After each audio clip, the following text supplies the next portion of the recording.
Yeah, we are live. Now we can start.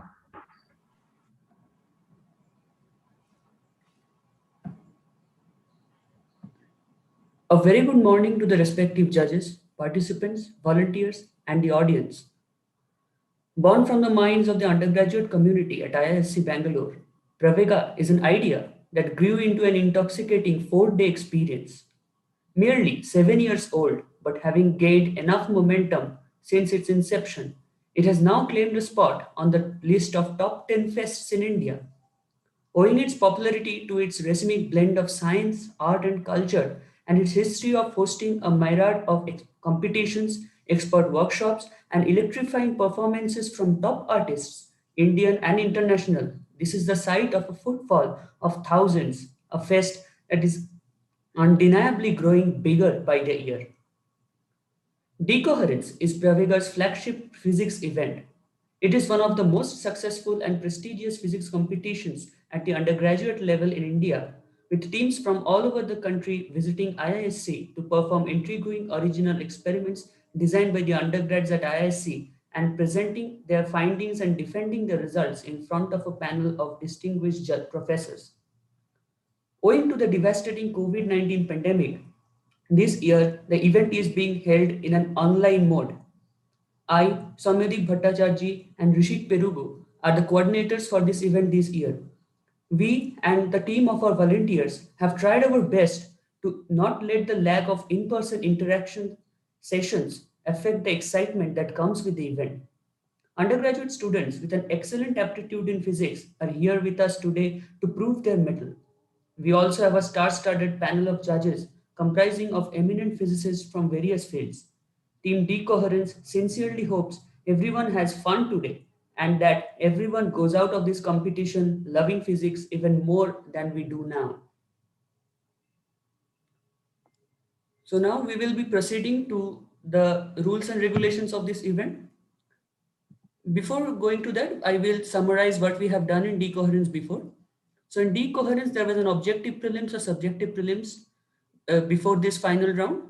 From there, we screened 10 teams from more than 700 registered teams from the previous two preliminary rounds. And the finals are happening during the time of Pravega 2021. The first round of finals happened on 29 July, where the participants were given two questions to solve in 24 hours. And from the solutions they submitted, we have selected 5 teams. And today, those 5 teams are going to present their solutions in front of the judges. And based on that, we will declare the final results of Decoherence 2021. These are the round 2 finalists. We have Sufal Atlur and Vatsal Gupta from IIT Guwahati, Sukirth Ramkumar and Srinivas S. from IIT Madras, Chirag Falor and Tung Tran from MIT Cambridge, Sanskar Agrawal, Prarthana Agrawal from IISA Tirupati, Yolong Lee and Rihao Lee from New York University. The presentations will be in the order as it is seen here. Team A will present first, followed by B, C, D, and then... Samiti, can I interrupt? Yes.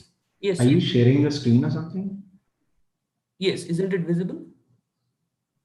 Yes, it's visible to me. It's visible to me too. Okay.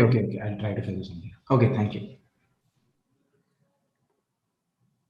So the timeline of the event is as follows. We are a bit late, but we will be trying to start the presentation by the teams at 9 a.m. The presentations are expected to continue till around 11 a.m. and by 12:30 or 12:45 p.m. we will declare the results and conclude with the vote of thanks. So these are the rules of the presentation round. Each team will get a maximum of 20 minutes to present their solutions. We advise them to wind up their solution, conclude the main parts of the solution within 15 minutes and use the last 5 minutes for concluding and winding up their solutions. So for each minute of exceeding this time limit, there will be a penalty of 10% of the obtained score. Maximum allowed delay is 5 minutes. And as I had already mentioned previously, the question answer sessions will be done through submission in a Google form, which will be put up on the chat very soon. And those questions will be taken up by the judges at the end. in the final question answer round. Scoring will be done based on the content of the presentation, time management, and clarity of explanation. Q&A round. The Q&A round will start after the presentation by all the teams are over. The judges will conduct the Q&A round, and the scoring will be based on the clarity of the answers given by the participants.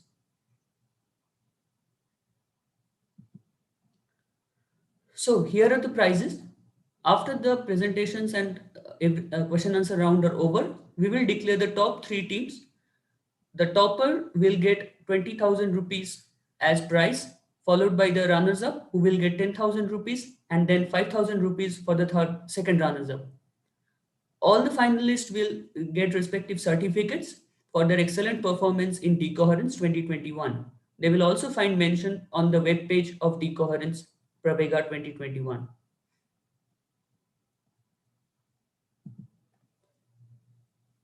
Now we will meet the judges.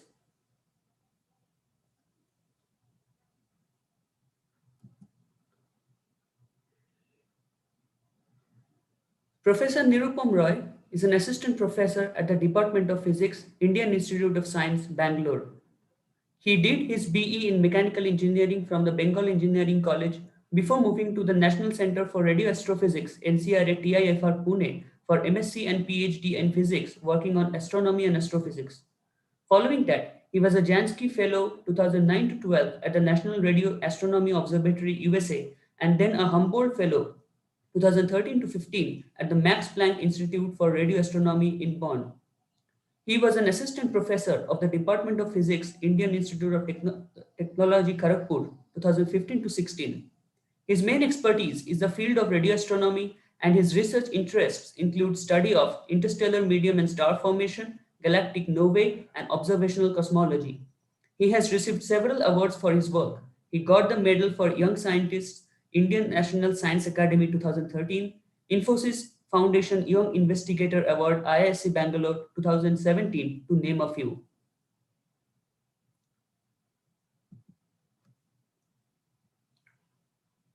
Professor Baladitya Suri is an assistant professor at the Department of Instrumentation and Applied Physics, IISc.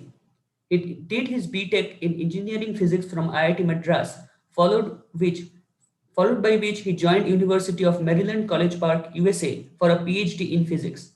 After an initial stint in theoretical particle physics, he switched field to pursue experimental quantum computation, particularly superconducting circuits for quantum information processing. He did his postdoctoral research at the Quantum Technologies Laboratory, Department of Microtechnology and Nanoscience, Chalmers Institute, University of Technology, Gothenburg, Sweden. His group, Quantum Technology Lab at IIP-IISc, works on quantum information and quantum computation with superconducting circuits in particular and solid-state circuits in general. His current work also involves coupling these superconducting artificial atoms to propagating phonons on the surface of a piezoelectric substrate to realize the acoustic analog of quantum optics, quantum acoustics. His another area of interest is that of single photon generators and detectors in the microwave regime. Apart from physics, Professor Baladitya Suri is a keen practitioner of music, Vedanta, Sanskrit, mathematics, chess, and tennis. Professor Baladitya Suri also speaks 7 different languages with good fluency and looks to learn newer languages at every opportunity.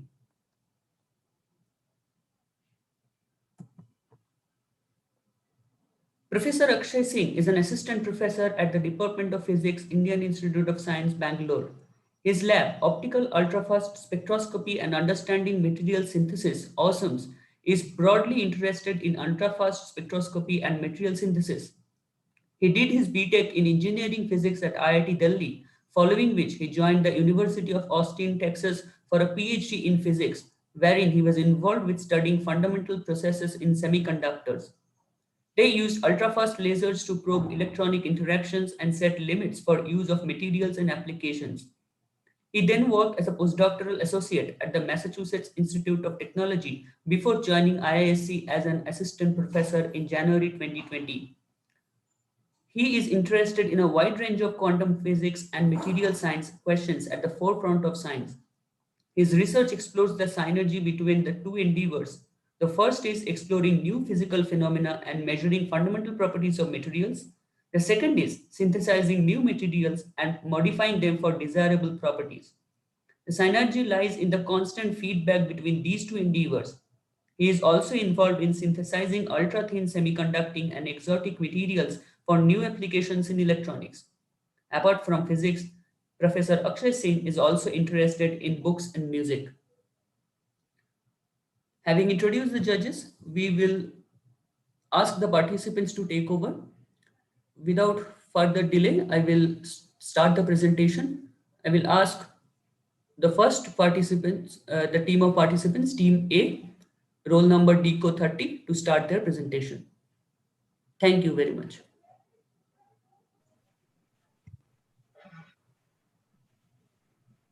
Hi everybody, am I audible? Yes, you are. Okay. Safal, can you please start sharing the screen? Yes, just a moment.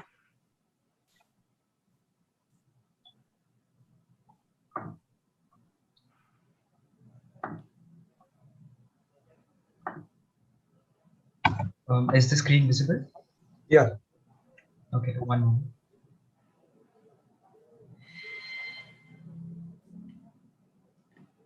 Yeah, you can. 1 second. Sorry. Yeah. Right. Hi everybody. We're team Deco 30, and we'll be presenting our solutions today. On the next slide, you can see both of us. Both of us are from IIT Guwahati. We're pursuing our BTech in second year. Now moving on to explaining the first question. We personally found this to be very interesting, and the video by Pravega along these lines was very enlightening. I will like to ask Safal to start explaining the first question. Hello everyone. I'll be starting this presentation by explaining the first question. The data that was given in the question was a little less, but I think because of the assumptions that they allowed us to make, like uniform density and uniform temperature, we could make a few deductions. This was one of the equations that was given, which relates the power per unit mass with time and a few other constants. Upon multiplying both sides by an elemental mass dm, we get this expression, and upon dividing both sides by an elemental time interval dt, we are essentially relating the rate of change of energy of that object to the rate of change of mass. And the only reason we're able to do this is because they mentioned that this object is isolated from the surroundings, meaning it cannot gain mass or energy from the surroundings. Now let's keep this aside and let's look at the luminosity expression that was also provided in the question. Upon grouping the constants together, we get this thing outside. And these are the terms which can vary with time. Use the energy density and rho is the mass density. And since they both are densities, the volume and the denominators can cancel out. And when that's done, we yield this as the final expression of the luminosity. Now, differentiating this expression on both sides, we get dl by dt to be equal to this by chain rule. And dE by dt can be substituted with the expression that we got for dm by dt in the beginning of this derivation. And upon rearranging the terms and grouping a few of them, we get this to be the final expression. What this expression actually means is that dl by dt only depends upon time and dm by dt. And dm by dt could depend upon a very varying set of parameters, like the availability of radioactive materials in different parts of the object and all that. So as per that, we could plug in the appropriate expression for dm by dt and we could get dl by dt value from there. So this is the differential equation that we are at. Now moving on to the second part of this question, here we were free to make use of any effects which could have been missed out in part A due to the simplistic nature and approach. So I'll be classifying these effects into two parts, one being the comparison between the Big Bang cosmology and the supernova explosion, and the other being the relativistic implications, which were actually ignored in the first part of it. As per the Big Bang cosmology, expansion started following an initial singularity where quantum fluctuations were actually important. And in fact, these quantum fluctuations are attributed to the formation of many interesting features of our universe, including galaxies. In the case of a supernova explosion, I know that the energy scales involved are several orders smaller, and so are the quantum fluctuations. So, but we could expect similar quantum fluctuations in the origin of the supernova explosion because it actually comes from the collapsed core of a star. But while the former quantum fluctuations created galaxies, these quantum fluctuations might just cause aggregation of a few matter particles together to create small chunks. And the second point of similarity that we could attribute is particles freezing out in the first few instants of the Big Bang. This happened when the average energy density of the universe dropped below the mass of these particles. So they became non-relativistic from relativistic. But in this supernova explosion, when I say particles are freezing out, what I actually mean is that they are dropping out of the bulk medium, which is actually plasma. We could expect that since the temperatures associated with the supernova explosion are pretty high. When particles drop out from this medium and coalesce together, they could form chunks, and these chunks could be expected to have a lower temperature than the surrounding medium, since they constrain each other's motion, and that way their temperature could be significantly lower. And when this happens, they also lose energy to the medium while they freeze out from it. And about the Big Bang cosmology again, expansion started off at an extremely high rate, and this period is commonly referred to as the inflatory period. But over here, similarly, we could expect a very high initial rate of expansion. And I don't think we can expect that to remain constant throughout the period of its expansion. It might reduce asymptotically to a certain value that might well be zero. And these things were not considered in the first part of the question. Now, moving on to the second set of factors, which are the relativistic implications. Suppose the species are moving with considerable velocities that are now close to that of light. So we cannot ignore the relativistic effects which we could in the first part of it. So the luminosity expression might no longer hold good. We could observe different apparent wavelengths and different luminosities because of these effects, and they could be depending upon these two main factors apart from the velocity of the particles, which are the direction of motion of the species, which is this ray, and the direction of light which travels from them to our eye. The relative angle made between them would determine what kind of Doppler effect we observe. And in fact, if our telescopes have a resolving path that's decent enough, we might observe different parts of the supernova explosion to have different luminosities and different apparent wavelengths because they produce different kinds of Doppler effects. I think with this, I come to the end of the first question, and we shall now be beginning the second question, which was about qubits and the fundamentals of quantum computing that we as a team enjoyed studying about. So we'll be starting off using this equation that was provided to us in the question, which relates the node flux to the voltage at that node integrated over time. And this is the expression that we know anyway, which relates the magnetic flux to the voltage developed across the inductor. Now, moving ahead, we find that these two fluxes are actually equal, the magnetic flux and the node flux. And here is the one-step deduction of it. And energy stored in the capacitor could be given by this expression, and energy stored by the inductor could be given by this expression. What we have essentially done is that we have expressed it in terms of the flux and the time derivatives of the flux, because finally, when we are analyzing the Lagrangian, we'll be treating phi as the generalized coordinate with respect to which analysis is done. The Lagrangian can be computed as per the recipe that was described in the question already, which is just subtraction of these two energies. That's basically this. And the Hamiltonian can also be computed by the normal procedure. But for this, we'll also need a generalized momentum term. And that can be computed using this expression, which comes out to be C phi dot. And making these substitutions, we get the Hamiltonian to be this, which is actually quite symmetric since Q and phi replace each other and C and L replace each other. I'm just talking about the summands here. Now moving on to the next part of, the next part of this question was comparing the results of Kirchhoff's loop equations with the Lagrangian's results. We shouldn't be surprised that the final expression that we get in both cases have to be the same, since they both are finally correct procedures and you couldn't get different answers by following two correct procedures. From here, I'll be handing it over to my teammate Vatsal to present these solutions. Right. So this is 1.2, which was titled Artificial Atom. We started off by learning about the Josephson junction. We thoroughly enjoyed it. We learned about how superconducting materials do this and what exactly the phase difference implies. So we start off by talking about delta, which is the difference in the superconducting phase across the junction. The first equation, which is I is equal to I naught sine delta, was given in the question, and that set up our parent equation. As we had already derived earlier, V was d phi by dt, which here is obviously phi naught by 2 pi into d of delta by dt. Moving on from here, we consequently differentiate the current, and we get the expression as given. We see that di by dt and V are related by ratio, which is I naught cos delta 2 pi by phi naught. This is very similar to inductance, but here the inductance is neither constant nor linear.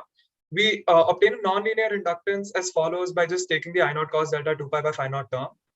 Since cos delta is in the denominator, this non-linear Josephson inductance must obviously be non-linear in nature, since delta itself depends upon the current, and so the relation between the inductance and the current itself is non-linear. Moving on from here, we again start to talk about the Lagrangian obtained when we shunt the Josephson junction. So we start off by setting up the equational constraint, which is from the Kirchhoff's first law, which is as in the first equation. From here, we start to back calculate the Lagrangian by equating it to I naught sine 2 pi phi by phi naught plus c phi double dot, which is essentially 0. From here, we get the Lagrangian, and obviously by the Legendre transformation, we get the Hamiltonian. The Hamiltonian is obtained as in the fourth equation.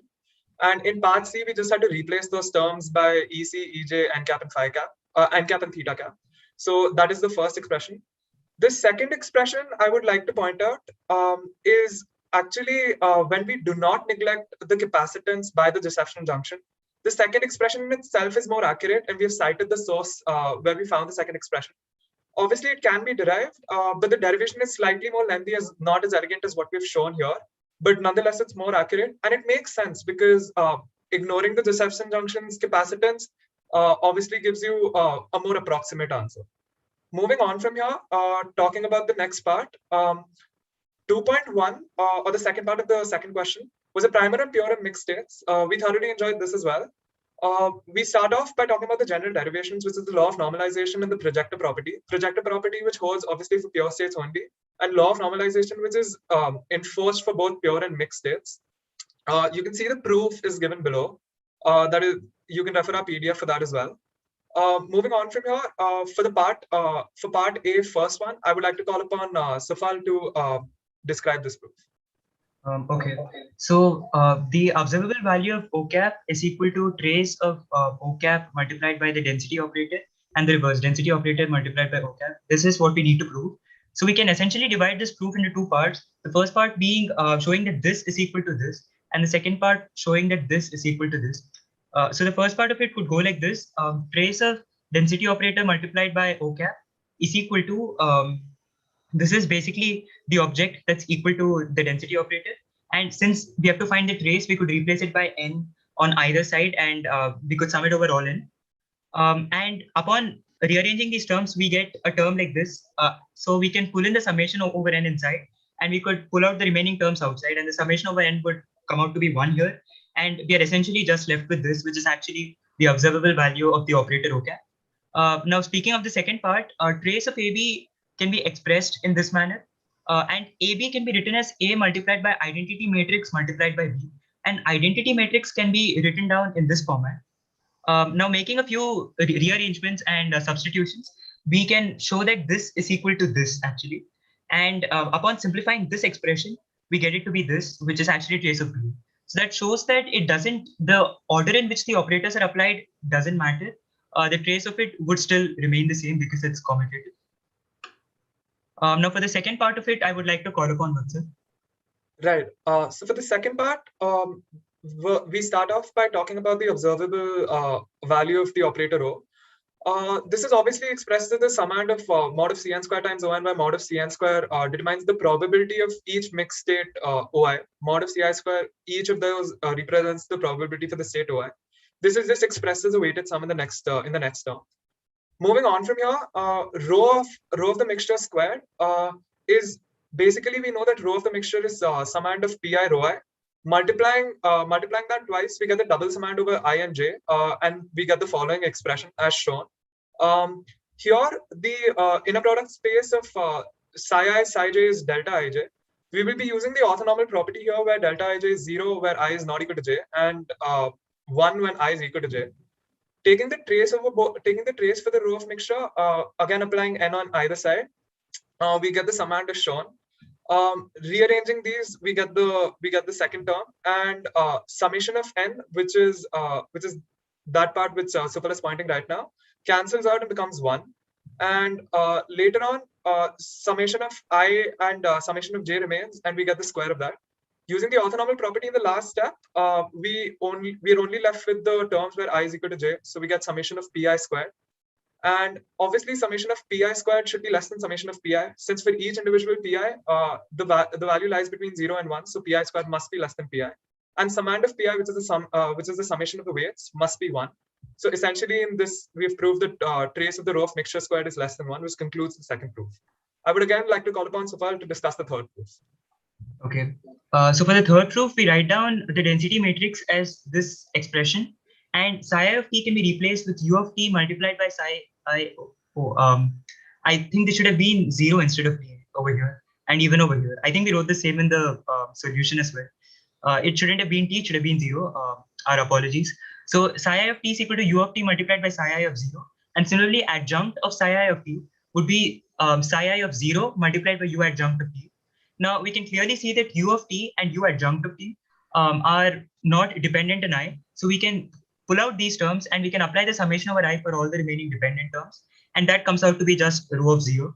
So rho of t is equal to this expression.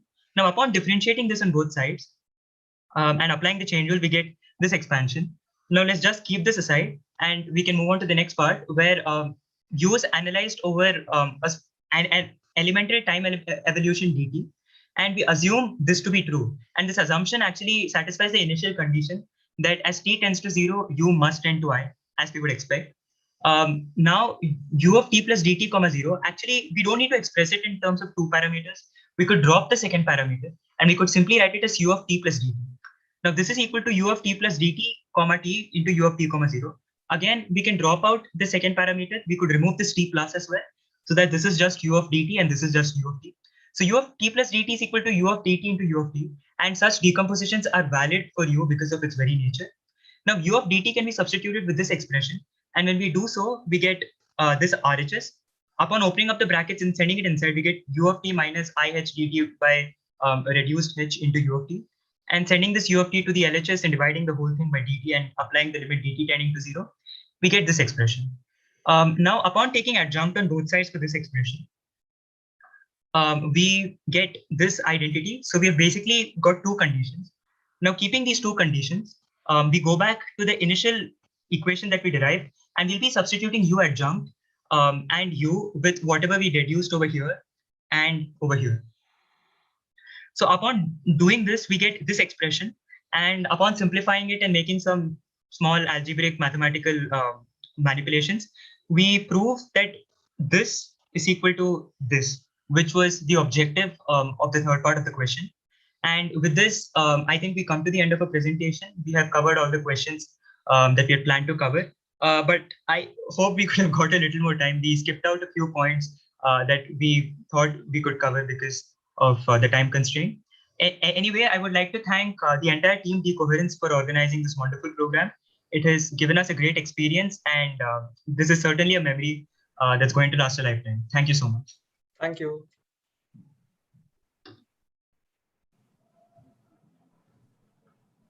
Thank you very much. Thank you, Team A, for the presentation. Thank you, sir. Yeah. Thank you, sir. So next team, Team B, Deco 77. I request Team B to start their presentation now. Yeah, sure. I'll start it. Thank you.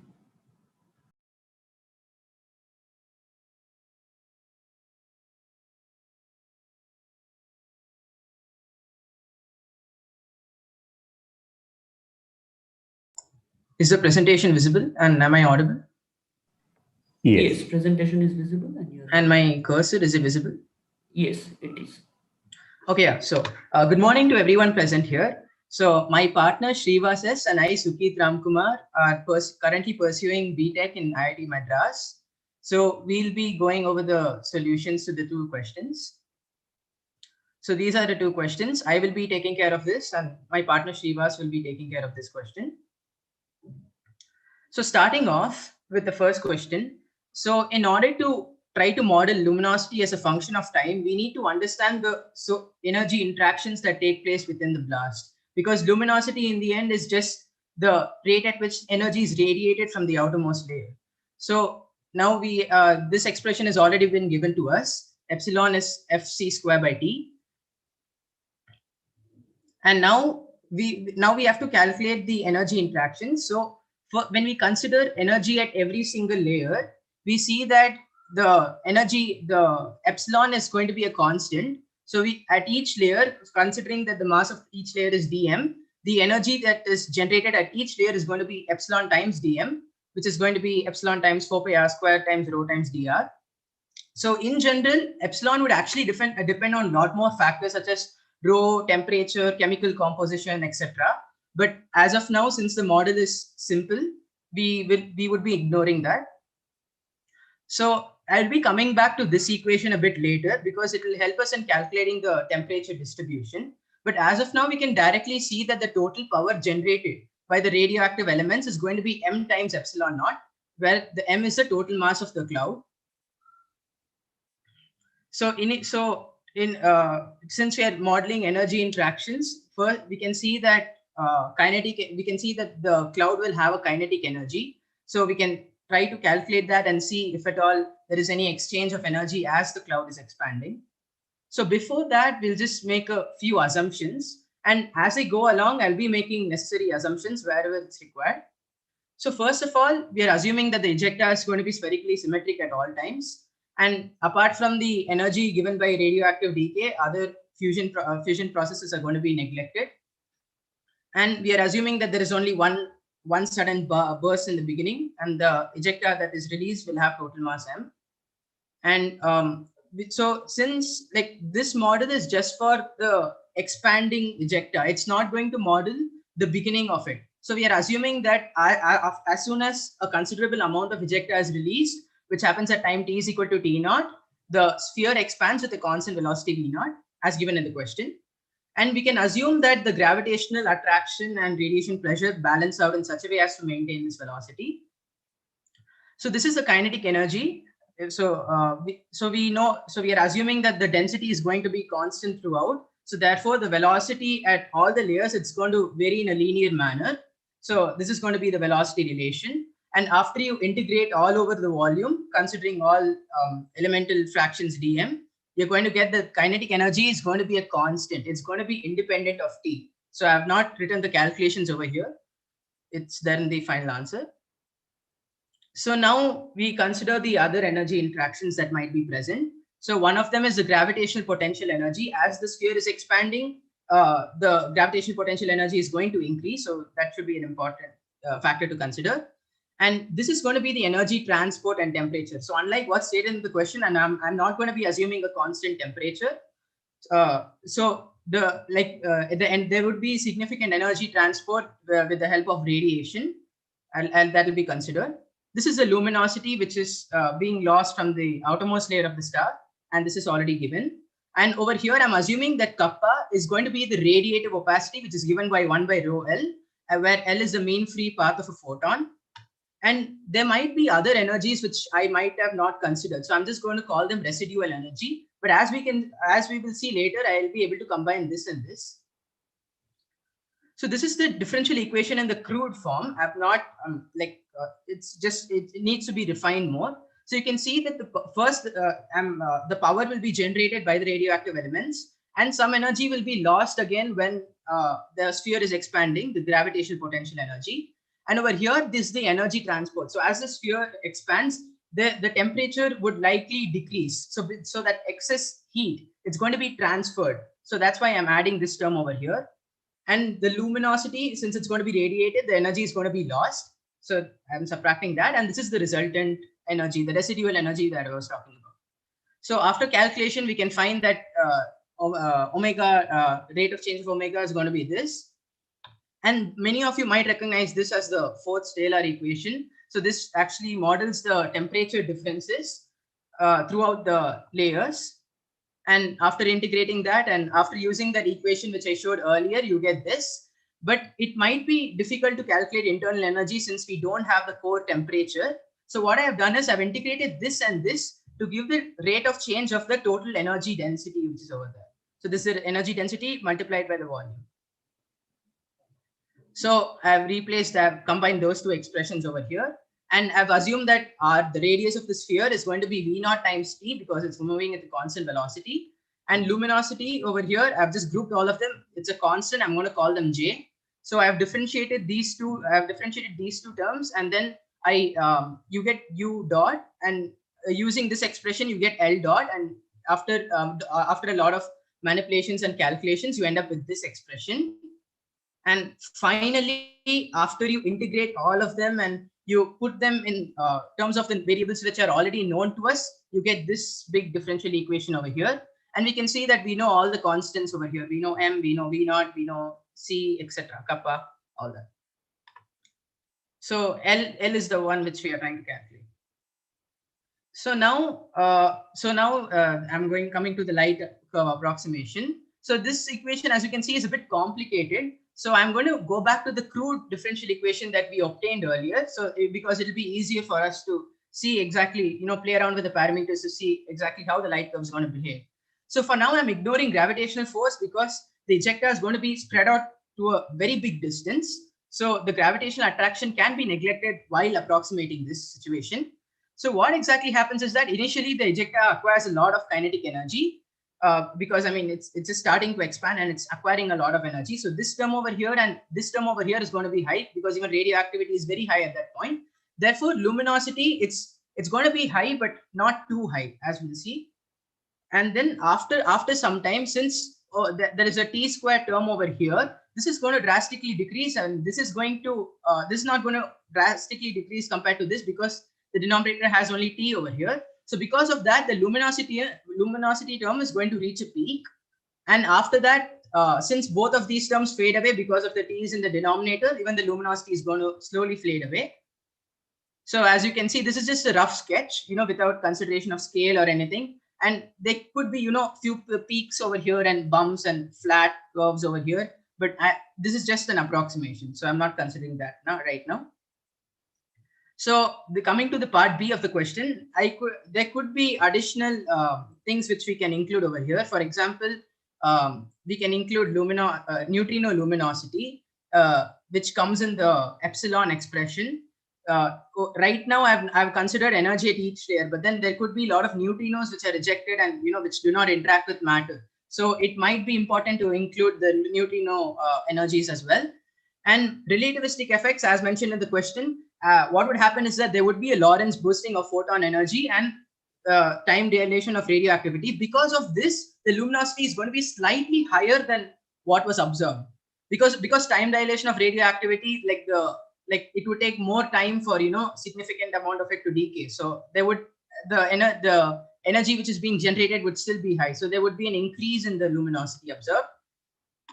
And this is kappa as a function. So there are, again, I assumed only radiative opacity. There could be many opacities like conductive, convective opacities.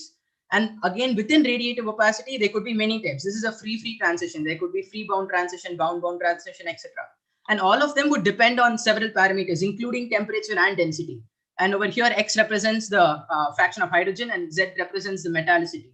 So it would depend on all these factors. So even these need to be included. So, and this is quantum effects. They could be quantum tunneling and, that could break the Coulomb barrier and they could be all such effects. But right now, since this is a bit complicated, I have not included this in my pseudocode.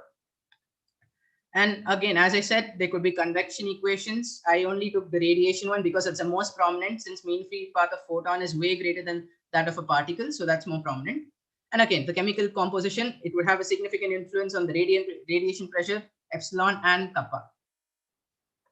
So, I've not included the pseudocode over here because it's a bit lengthy. So I would just say in brief what it exactly does. So like all other simulations, since there are many differential equations which are present, the computer will try to run all of them at once. So it goes kind of in a round robin fashion, where each sufficient time is allotted for each process. And so initially, I'm initializing the number of layers. So I'm sampling the layers of the star because we cannot have a continuum when we try to model these situations in a computer. So I'm trying to initialize the number of layers, and then we define all the constants, and then we start simulating the model after time t0 because that's what the model predicts. And we use methods such as Runge-Kutta 4-5 method because that gives a better approximation of the differential that helps us solve the differential equation with more precision. So methods such as this is preferred, and within a certain while loop, you can update every other parameter in the loop, and you can consider all the effects that have been missed out in the previous model, because you can include a lot more equations over here. So for example, you can if you look at the luminosity observed, we can include a Doppler factor over here, and Doppler is basically, that factor is basically 1 by gamma times that expression, which will help us to determine the luminosity of the luminosity which is being observed. So there could be many things like that, and so what our model is trying to do is that we are trying to keep in as many independent equations as possible, and we are letting the computer try to simulate all of them. And so for further details, you can refer to the answer sheet, because this is just a rough scheme that has been presented over here. So now my partner is going to explain about this. Yeah, over to you. Hi, am I audible? Yeah. Yeah. So now the second question, which was given, deals mainly with the basics of quantum computation. Now we should understand what exactly is the basic like how the classical computer has something known as bits, like that a quantum computer has something known as qubit. So the first thing which we need to know is, why should we use a quantum computer instead of classical computer? Now the thing which is peculiar about quantum mechanics is the same particle that can exist in a superposition of states. So now once we understand how applying this to making this into a computer can actually make the computation and stuff more efficient. Like for example, we may use reduced memory space and stuff. So now there are many ways of representing these quantum bits. The most common one is something called a Bloch sphere. So now all the points on a sphere represent the various superpositions of the two basis states. That is the 0 state and 1 state. This is similar to how the 0 and 1 are in the classical bits. So now each point on a sphere, a quantum computer can generate a superposition of these states depending on the situation, and all the points inside the sphere represent the so-called mixed states, to which I'll come to later. So now this is the general formula for the wave function. So psi equal to cos theta by 2 into the 0th state plus e power I phi into sin theta by 2 into the first state. Here phi is the phase of the given state. Yeah.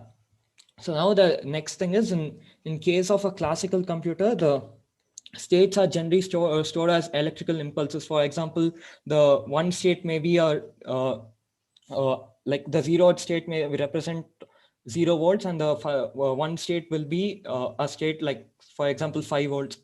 Now we need to know how we can, in the case of qubits, like we can't obviously design it from the classical components as we know. So we need to use much smaller components which are on a quantum scale. So generally in the beginning, this was done using photons. For example, the polarization of a photon was used to represent the individual states.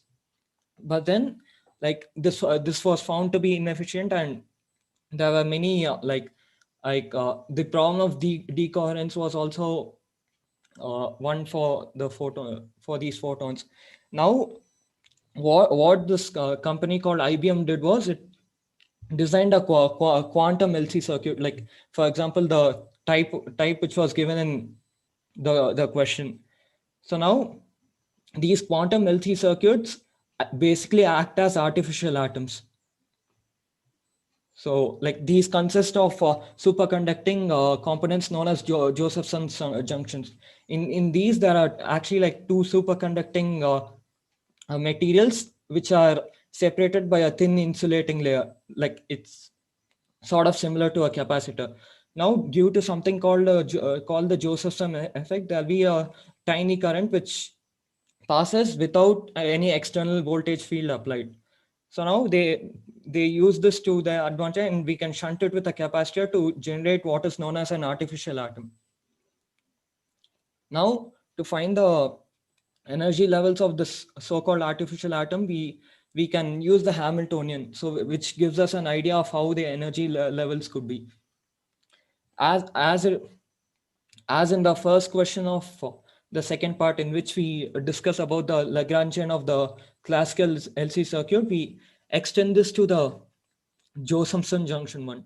So now we find the formula by using L equal to T minus V, we can find out the Lagrangian. So now calculating the total energy, the kinetic energy comes from the capacitor, and the potential energy comes from the non-linear inductor. Now this I haven't included the calculations as it's bit too lengthy, so I've just included the final results. So now first we modify the Hamiltonian using creation and annihilation operators. Now they have already been given in the question. So first what we try is we try multiplying them.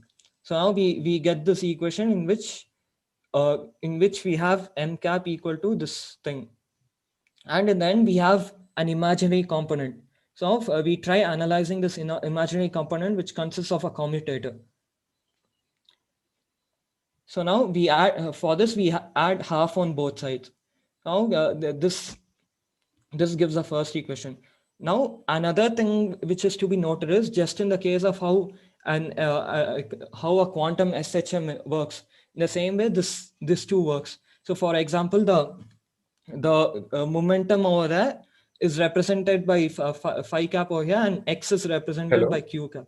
Sorry to interrupt. You are at 17 and a half minutes, and you have 2.5 minutes more to Yeah, continue. sure.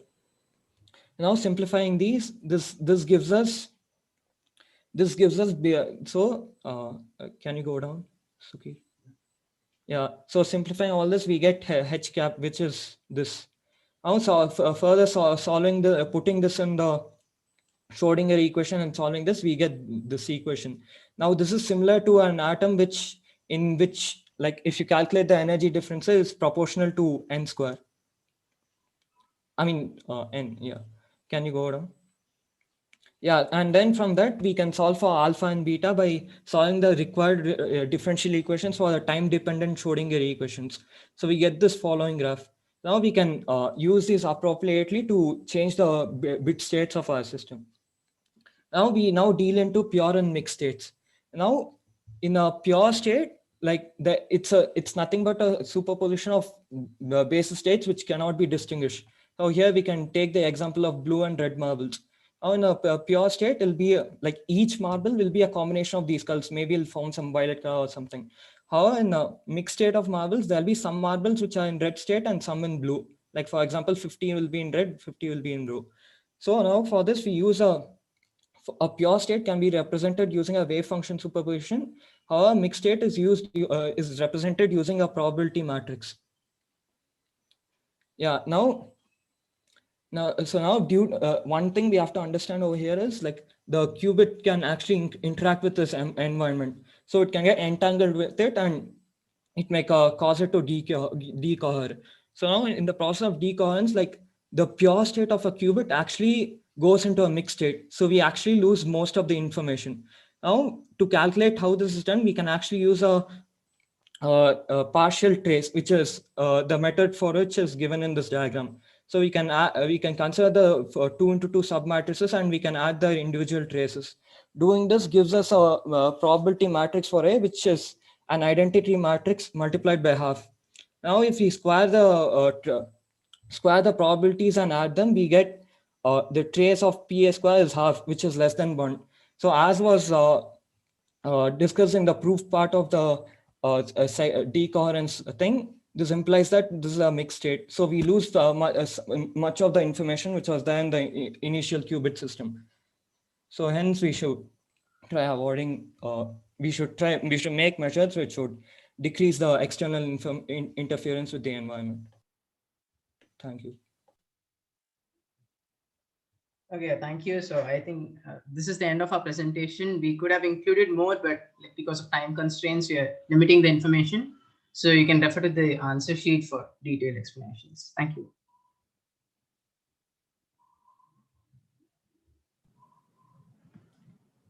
Thank you very much, team.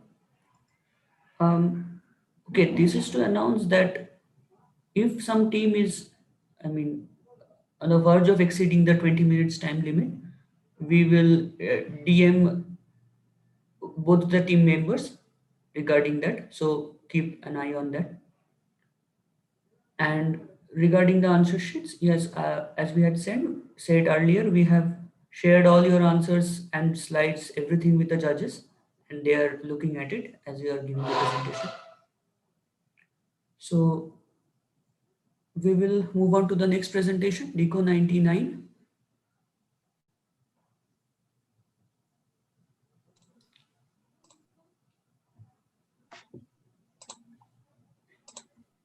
Screen and audio good.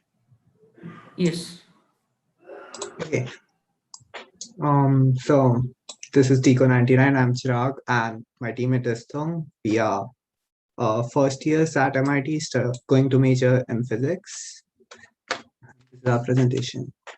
So for the first problem of the supernova,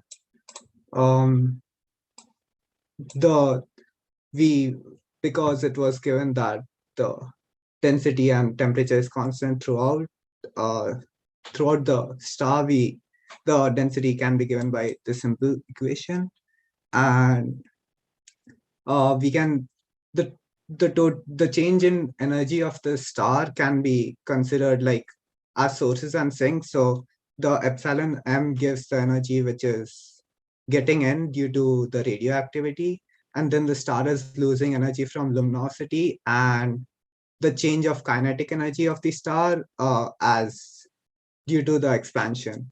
But then in the answer sheets and in the appendix of the answer sheet, we showed that the kinetic energy of the star remains constant. So there's the only simple equation where this epsilon, is my cursor visible? Yes. Yes. Okay. Thank you. So epsilon m is the energy which is increased, and it loses energy due to radiation. So if we substitute everything, we get the epsilon m converts to this part, and this is the luminosity which is given out. And then we can simplify this equation and substitute 4 pi c by 3 kappa m as alpha. The details are in the answer sheet, but the final differential equation reduces to this. And then we can solve this numerically. We have there are two possibilities. Either the ejecta is small enough and it's expanding at a very high rate, so the V by R ratio will be very high, or the ejecta, it's a very big star and it started with a very high radius, the R naught is very high, so the V by R ratio will be very small. So this is the family of solutions where the expansion velocity is very low. So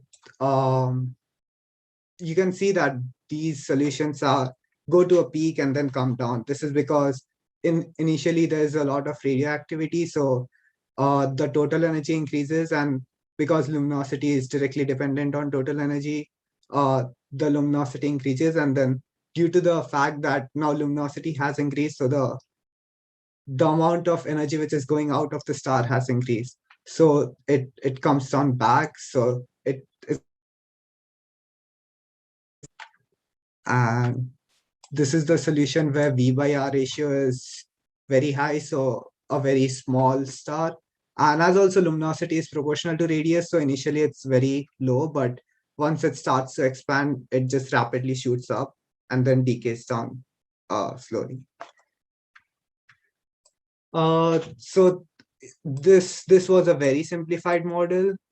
In a more realistic model, there's just so many effects. Like first there's the relativistic effect, so the momentum won't be just mv but gamma mv, and then even there would be relativistic beaming of traveling gas. If the gas is traveling towards us, there would be Doppler effect, etc.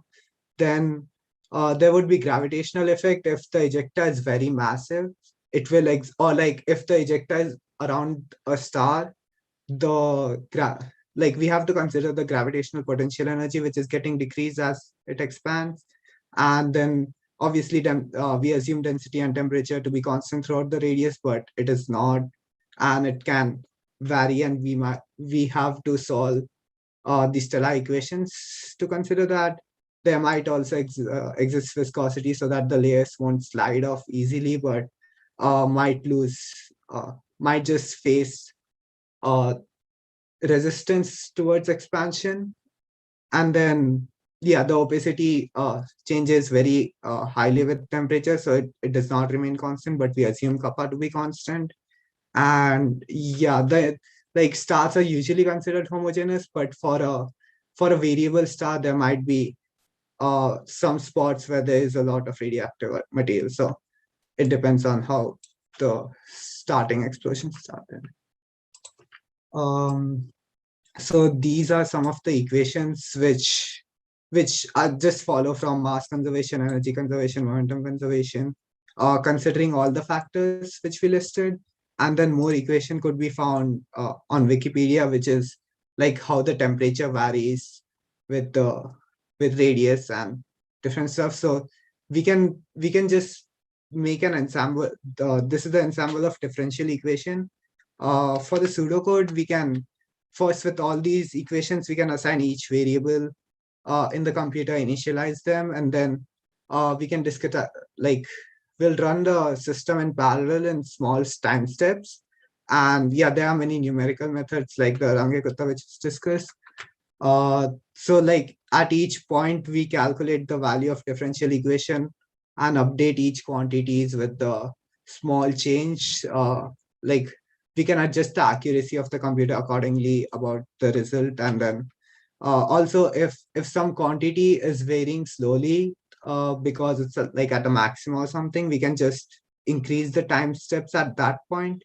And like if it's changing rapidly, we should just shorten the time steps, or the numerical error due to discretization would increase. So we might optimize the algorithm in such a way. And then basically in the pseudocode, because these equations don't have a nice analytic solution, we have to discretize and solve it very numerically. So this concludes the question 1.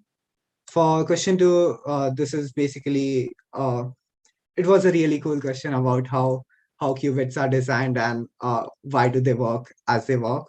So initially the system has we defined phi I as vi dt, so we can easily differentiate it, and to get phi dot I is vi dt. And this also integrates because we can put L di by dt here, and this integrates to Li of t. So phi I is just the flux, the magnetic flux inside the inductor, and potential energy is phi square by 2L and C phi dot square by 2. The Lagrangian is written as the kinetic energy minus the potential energy.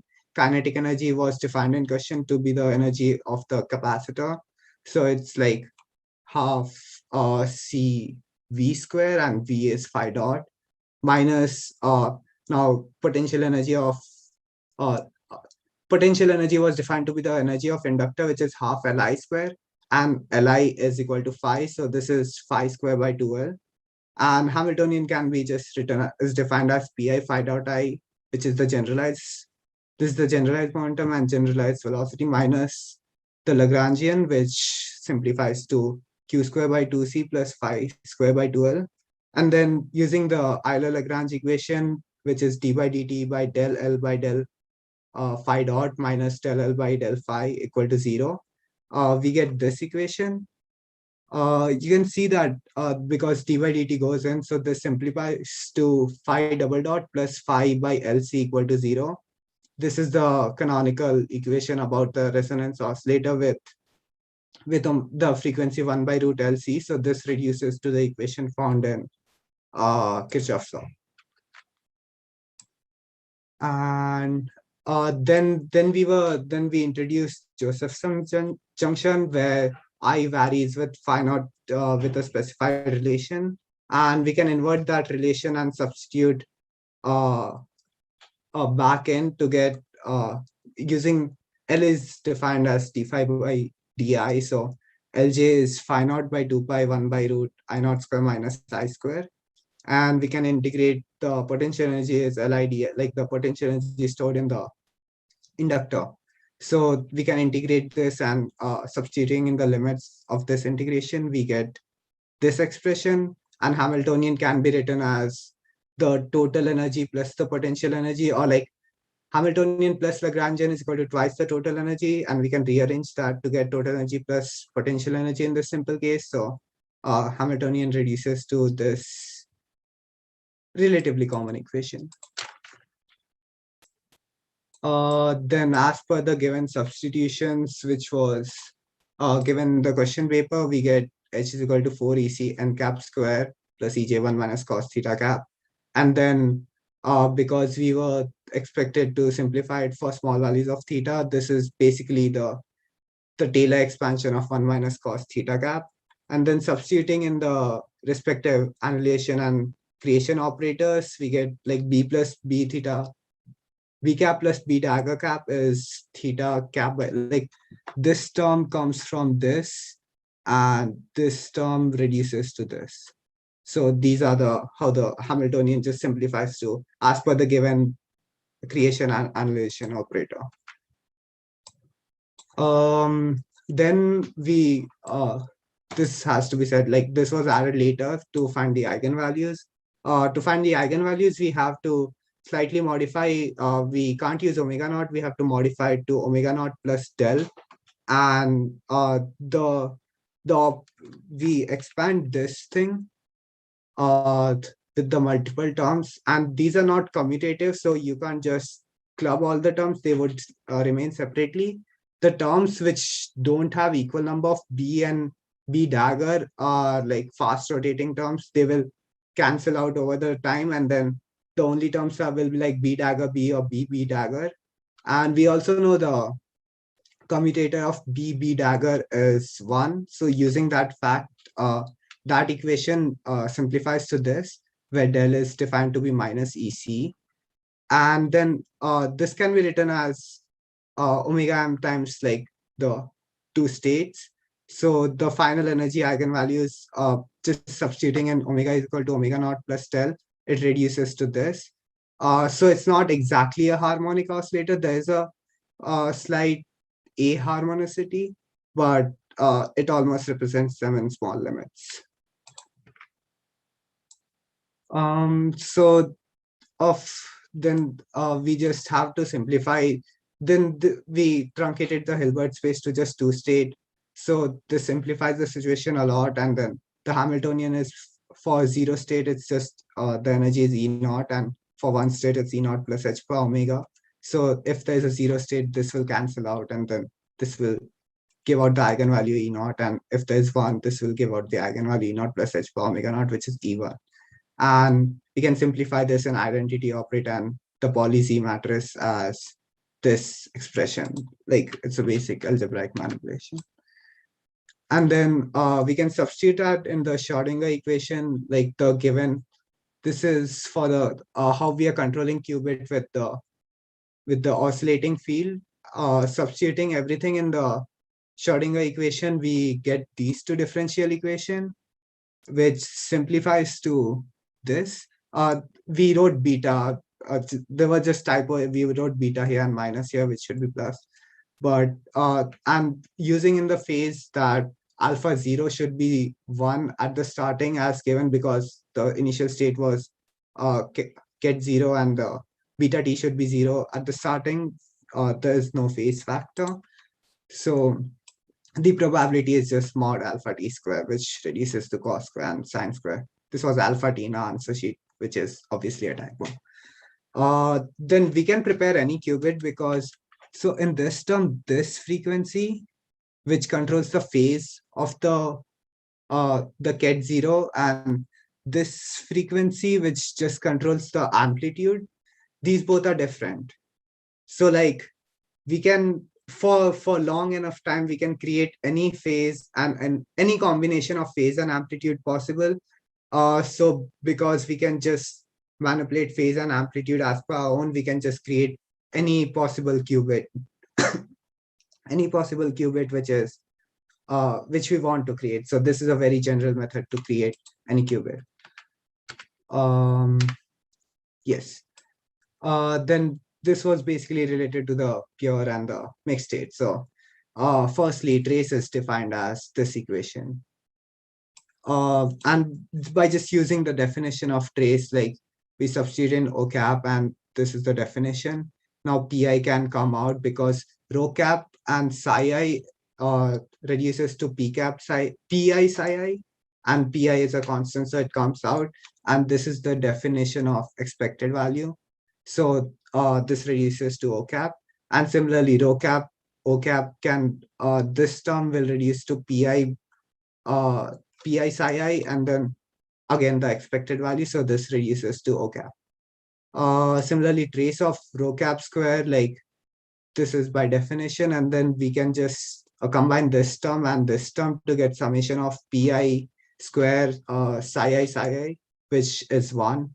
So this turns out to be summation of pi square. Now, if only one pi is 1, then the summation of square of 1 and all other zeros will be 1. So if it's a pure state, the trace of rho square would be 1. But if it's a mixed state, there would be some pi's which are non-zero. So that reduces, like pi square would be less than pi, but we know summation of pi is 1. So from this equation, the trace will be less than 1. So for mixed state, trace of rho square is not 1.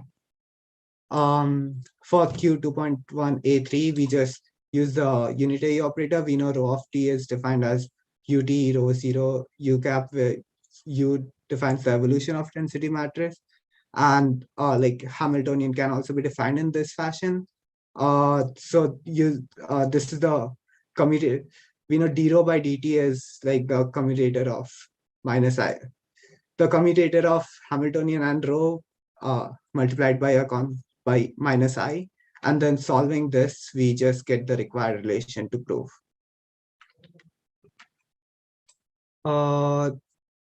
So Hadamard gate converts like 0 to 0 plus 1 by 2 and 1 to 0 minus 1 by 2.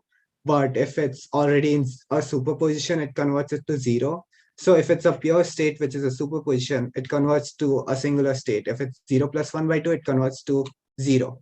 So we can use, like, it converts all the pures, like all the states that are 0 plus 1 by 2 will be converted to 0, and then we can measure it in 0, 1 basis, and it will always give out 0. But if it's a mixed state, a mix of 0 and 1 separately, so this will convert to 0 plus 1 by 2 and 0 minus 1 by 2. Both have half probability of giving 0 and 1 when measured. So like the measurement will just give 0 and 1 with equal probability. So it's an easy way to distinguish between pure and mixed states. Then for the next question, where there was system was being influenced by environment, we use the partial trace method as discussed in the question. By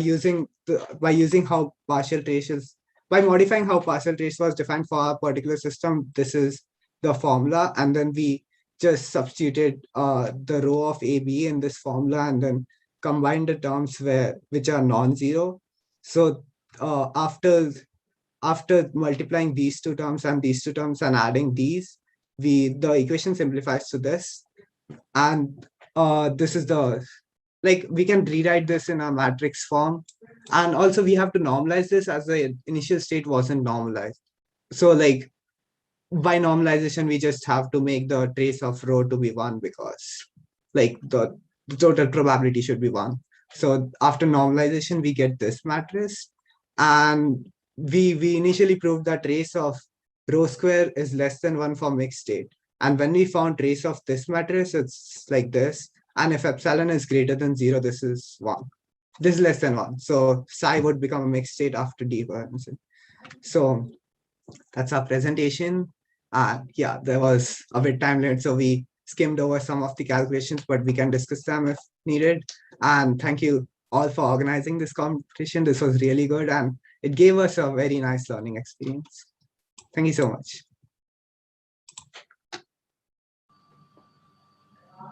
Thank you very much. Thank you to Deco99 for the presentation. We will next move on to Deco 449.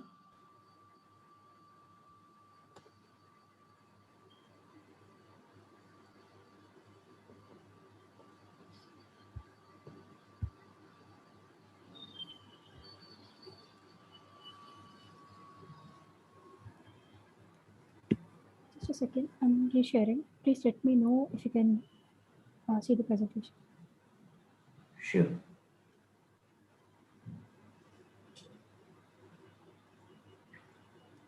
Yeah, is this visible? Yes, it is visible. Okay. So, good morning, audience and the judges. We are team Deco 449 from ISA Tirupati. We'll start with the question 1. No way the astrobombers. This is a two-part question. For the first part, we needed a differential equation governing luminosity as a function of time in terms of the given factors. And for part B, we had to bring in factors to make the model more realistic. So we start with the given assumptions in the question. We have been given rate of energy per unit mass by radioactivity as this equation, and luminosity, total luminosity given by this. We have also been given that the body expands at a constant velocity, which we take as V, and that it's spherical, so we get this volume, and that it has uniform density. Now we differentiate the luminosity relation given in the question, and we get this equation. We have also substituted the volume terms and dr by dt as V. For extremely high temperatures and given radiation energy dominating, we can get the radiation pressure would be equal to 2u by 3 for non-relativistic case and u by 3 for the relativistic case. We have referred to this book for the derivation. Now, using the first law of thermodynamics, we get this. Here, E is the internal energy, which we have avoided the use of U because it was used as energy density. Now, the rate of heat change for our system would be given by dq by dt equal to epsilon m minus L, which is the difference of heat gained by the radioactive emissions and lost in luminosity. The work done would be given by PdV, and dE by dt could be calculated from these relations. This is valid because the density and temperatures are given to be constant throughout the layers. We differentiate these and we get this relation. Now we substitute this in the first law of thermodynamics. For the non-relativistic case, we get this. We do some algebra and then we get this. And we have substituted V as the V in terms of R and P as U, 2U by 3. Now doing some further algebra, we get this expression, and the term on the right resembles the one we got for the luminosity rate equation. So we make that substitution and we get our final model, which is given by this equation. So this gives us L and T, which are the dependent and independent variables of the differential equation respectively. And we have the fundamental constants and the mass and the velocity. Now we have also numerically computed this using Python for some values. And this is the light curve that we got. Now for part B, we have to make other assumptions. So the issues with the assumptions in the first part were mostly temperature, pressure, and density gradients throughout the layers, and the heat loss assumption, and then that the ejector was non-relativistic. To counter these assumptions, we can use Taylor equations and other similar things depending on the actual variation throughout the layers. For the heat loss assumption, we would account for that factor in the dq by dt term of the thermodynamic equation. And for the relativistic assumption, that would change the equation of state, as we've already seen in the part A. Next slide. Now, for the relativistic case, we do the derivation again. We make the substitution, this time u by 3 instead of 2u by 3, and we get this relation. And again, making the same substitution from the dl by dt equation, we get this. This is a model very similar to the previous one, but we don't have the L by T term in this case. We again numerically solve this and get no stark difference for the values we have chosen, but the variation among the values is quite different for this model. Now, lastly, we would also address how would an observer compute the luminosity. The part in reds were added later. The phi gives us the luminosity flux, which is L by 4 pi d square. D is the distance of the observer from the body. This is called apparent luminosity. And we have defined the term apparent magnitude, which brings us to the log scale and also helps us easily compute the luminosity. Now, my partner Pratna will address the question 2. Okay, so moving on to question 2, qubit at TLS. The first part of the question was about superconducting qubit. So the part 1 of the question asks us to construct Lagrangian and Hamiltonian for a standard LC circuit. And in the second part, we have to verify that Euler-Lagrange equation and Kirchhoff's law yield the same equations. So for Lagrangian Hamiltonian, so the kinetic energy is given as half CV squares as stored in the capacitor, which can be written as this form and can be related to the node flux as half C phi dot square. The potential energy stored in the inductor can be written as half Li square, which is related to phi as phi square upon 2L. We know Lagrangian is given as T minus V, so you just substitute the values and you get this expression. Given that the generalized momentum is dou L by dou phi dot, what you get is C phi dot. Now, we know that Hamiltonian is summation PQ dot minus L, generalized momenta into generalized coordinate time derivative minus L. So here this is Q phi dot minus L. You do nothing but substitute the values, and this is the Hamiltonian for the standard LC circuit. Second part of the question is using Euler-Lagrange equations. So this is the Euler-Lagrange equation. We already have our Hamiltonian. All we do is just to take the derivative, put it in here, and this is the equation governing the circuit. So this is a generalized coordinate, and you get a second order differential equation of this form for this. If you do a little bit more calculations, and you can assume that at time t equal to 0, say there's no flux, so it can be written like this, lambda will go to 0. So this equation can be written using this relation in the form of Q. And we can get a similar form for Q double dot plus 1 by LC Q equal to 0. Let's see if we can get it from Kirchhoff's law. So the first law is that the same current, so at a node, the current remains this, like if it's flowing through the capacitor, the same current will flow to the inductor. So that's trivial. We have skipped that. Second law says that the total potential drop will be 0. Potential drop across the capacitor will be Q by C. Here it will be L di by dt. So now since we know Q is related to phi dot and I will be C phi double dot.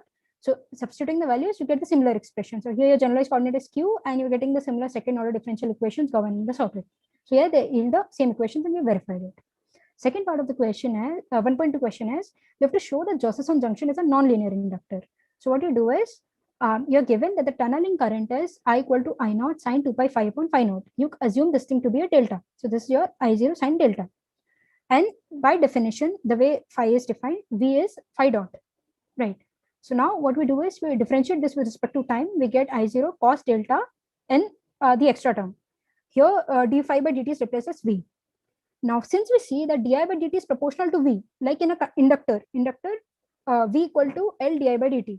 So here it gives a similar expression that tells us that this relates to the inductance. And how do we get it? You send this here. So the reciprocal of it will give you an inductance value. So you get Lj as phi dot upon 2 pi I naught cos delta. Now, how do you tell that this is non-linear? Here 1 by cos delta term will tell you this is non-linear. How exactly? Because what you have is cos delta can be written as square root 1 minus sine square delta. We can substitute the values here. And so inductance can be written as, and we can show that this varies with current. Now this exact form wasn't in our answer sheet. So we have just highlighted in red and we completed till here and directly said it's non-linear. Okay. The next part of the question is you have to write the Hamiltonian for this shunted circuit called transmon. So let's look how we do it. The energy stored in the junction will be integration P dt, power. Power can be written as V into I times dt. We are substituting the value of I here and substituting the value of V in terms of delta that we had in the previous slide. So now solving this and integrating this out, what you get is minus I naught phi naught upon 2 pi cos delta. Similarly, energy stored in the capacitor will be Q square upon 2C. Right. Hamiltonian is nothing but total energy of the system. So you sum these two energies and what you get is Q square by 2C minus I naught phi naught upon 2 pi cos delta. Right. In the third part of the question, they ask us to rewrite the Hamiltonian in terms of these energies and the operators given. That's straightforward. One clarification, the answer should be submitted uses the notation delta cap for the operator, the same operator theta cap. Here we have rectified it, no other change. So the Hamiltonian, we got it earlier. Now this is given straight away as EJ. You write it here. You expand delta as just phi and phi naught, the original form. you know that this is given to be the operator theta cap, and this is written in terms of the operator forms that's given. So this is the expression that you get in terms of the operator. Okay.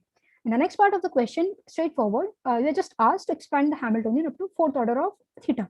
So we already had cos theta term. So what you have to do is you have to do a Taylor series expansion. So in our answer sheet, we wrote it generally, how do you do a Taylor series expansion? Here we have explicitly shown that, okay, so for cos theta, the series we all know, it's 1 minus this is this. If you want it up to fourth order, you just take it till here.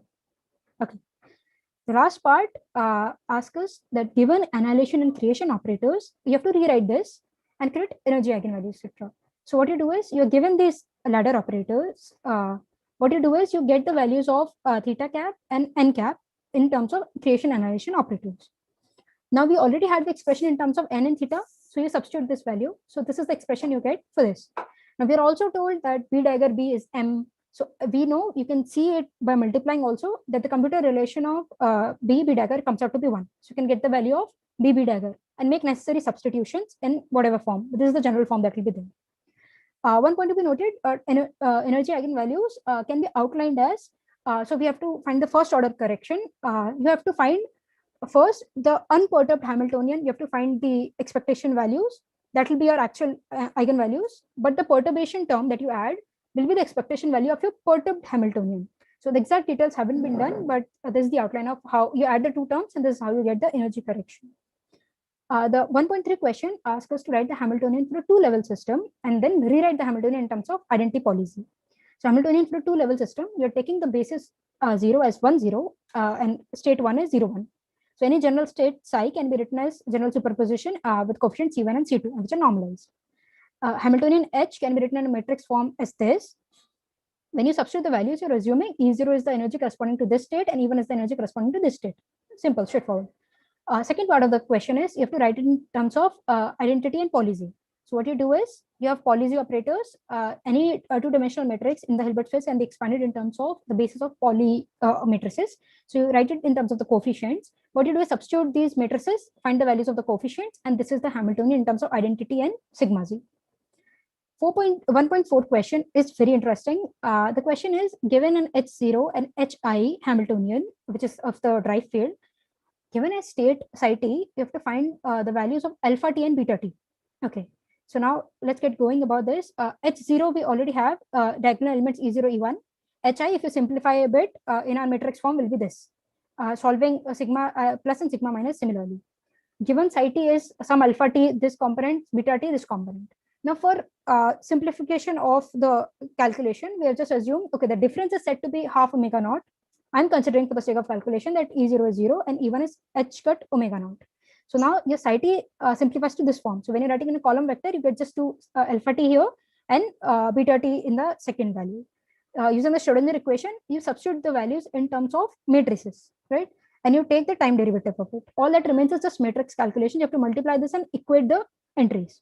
So what you do is when you equate the entries, you get two equations, These are coupled differential equations. What you do is you try to decouple them. And you have one initial condition because it starts in state 0. So alpha at time t0 is 1 and this is 0. We know the general form of the solution will be something like this. The thing is we have only one initial condition here. So we'll be able to eliminate one constant. So which actually comes out, C2 comes out to be 1 minus C1 and C2 bar comes out to be minus C1 dash, right? But we don't have a second initial condition. So we'll have one constant still remaining there in a solution. So what you do is we can also relate alpha and beta because they should satisfy normalization condition. You can express C1 dash in terms of C1 later on. Okay. Second part of the question is at resonance, you have to find the expressions. So you have the differential equations. You can find the characteristic equation, then the roots and write it in the expression. That's the general expression that was shown. So you write alpha t here, make the omega d equal to omega naught, and similarly beta t here. But C1 and C bar, C dash can be related, as I said, using normalization. But the thing is, we consider since we don't have another initial condition, we have left it as constant there. Now we know that there's a harmonic drive field varies sinusoidally. The state starts in state 0. So alpha is 1. It decreases sinusoidally, goes as this. Whereas beta initially is 0. It increases and goes as this, both sinusoidally. The third part of the question, which actually the point would be for us to clearly see that how psi t is varying, what are the probability amplitudes at different times. But since we left it at a coefficient, we won't be able to see it. But if you can understand intuitively, This is what it's telling us. Given the values, you can estimate the period of the sine wave would be something like this. Last question is about how do you get a general superposition using the stripe field? So like I said, so say if you have a state which starts in 0, first coefficient will be 1, second coefficient will be 0, if you consider the superposition state. Now, as you have a harmonic field varies at a particular frequency, these coefficients will change. So 1 will decrease, go to 0, then increase, 0 will go to 1, and then again decrease. So because of this variation, you can create a superposition state using a harmonic field. Moving on to the second question, decoherence. The first part of the question asks us to prove 3 things. So the first thing is, if O is an operator, you have to prove this. Okay. So what you start with is expectation value of O can be written as probability times the energy value corresponding to a particular thing, and you sum it over all the values. Since trace is a trace on 1 by 1 matrix creates no difference, right? So you can take a trace here. So now we know that trace has a cyclic property. You can shift O here and take it to be an outer product form.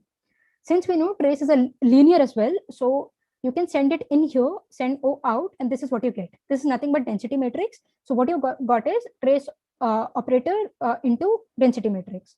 Now we have to prove the other way around, that this is that rho O will also be true. So what you do is we take a general case. We have two operators, omega and lambda. So you take trace of omega lambda. You write it in terms of the diagonal sum of the diagonal elements of whatever the matrix that will be, and then you do some algebra. You use resolution of identity here, and then when you simplify, what you get is yes, the other way around is also true. So trace of omega lambda is equal to trace of lambda omega. So we also proved all the 3 things. Second part of the question is you have to prove that trace of rho square is 1, whereas for a mixed state less than 1. So what you do is first you find an expression of what is trace rho. Simple. You first expand the right. You want the diagonal sum of diagonal elements. So write it as this. Then what you want is then you write the expression for rho that was given, and we also know we write it in terms of, we do some algebra. What we end up with is this is equal to summation pi. Now we know if you're starting with a state which is normalized, summation pi will be 1. Okay.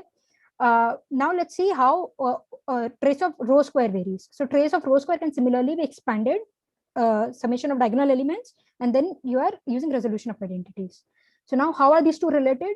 Trace of rho square with further simple calculations, you can show trace of rho square is nothing but less than equal to summation pi whole square. But we already saw summation pi is nothing but trace rho, right? So trace of rho square will be less than equal to trace rho whole square. For a pure state, rho square is equal to rho, it's idempotent. So trace of rho square is trace rho, which is nothing but 1. But for a mixed state, this is less than equal to 1. Because for a mixed state, it's like a convex weighted sum in terms of the pure density matrix. Right. Third part of the question is you have to prove the von Neumann equation. So the Schrodinger equation tells us that dou psi by dou t can be written as this. You take the dagger form of it. So you write it the other way around. To multiply those two. So this is what you get. So H outer product and this outer product, right? And this is nothing but the commutator relation. We know it, right?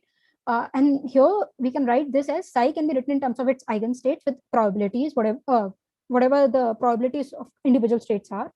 So you can expand it here. You can expand this also here. This is nothing but a definition for rho, and this is also a definition for rho. And hence we have proved it in just a few steps and how this can be done. The last part of the B part of the question is like, if you have 2 ensembles, one is pure, one is mixed, how do you use a Hadamard gate to distinguish between the two? So you're using this basis, as we have taken in all over. Hadamard gate transformation can be written like this. So in the matrix form, it can be written like this. So say for the first state, every state will be a superposition state. Okay, so all the qubits that you have will be a superposition state, can be written in the matrix form like this. If you act a Hadamard on this, what you're getting is 1 0, which is nothing but 0. So if you measure after you make a measurement after applying Hadamard gate any number of times, you're always supposed to get 0. But for the second ensemble, since it's 50% this state, 50% this state. So if the qubit is in 0 state, you act Hadamard, it gets in a superposition. If you act on 1, it gets in a superposition. So if you make measurements, 100 measurements, 50% of the time you get 0, 50% of the time you're getting 1, right? So if you're getting any result for 1, it's eventually a mixed state and not really a pure state. Last part of the question is open dynamics. So you have a state, it interacts with the environment, and then you want after time t, what's the density operator? How does it look like? So this is at initial, this is at time t. This is the states for system, this is the states for environment. initial density operator can be written like this. This is straightforward. At time t, you take the outer product of this thing, which can be written like this. To clear things up, let's write it in the form of a matrix. So at time t, you're writing the density matrix in this form, right? So now to get what will be the system's row, after that time, you have to trace out the environment. So tracing out the environment essentially means summing up these diagonal elements, the diagonal, this and this. So you sum it up, you get this, right? And this is nothing but your row system. This can also be written in this form. They're analogous. So now coming to this, when we submitted, we left the solution here and we use some other argument to say it's a mixed state. But to make a more concrete argument, we actually have to consider normalization constant when you have a psi. So when you consider that it has to be normalized, A comes out to be this, okay?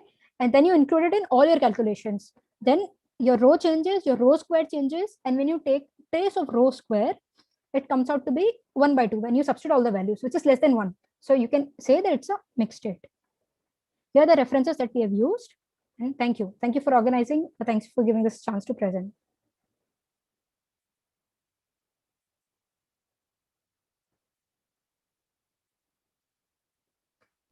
Thank you. Thank you very much, Team Deco 449. Now we will move on to the last presentation. Presentation by Team Deco 671, Team E. I request Team E to take up.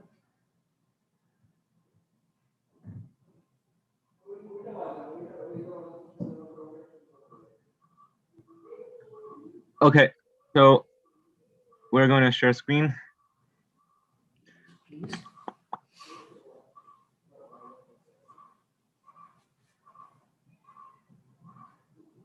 Okay.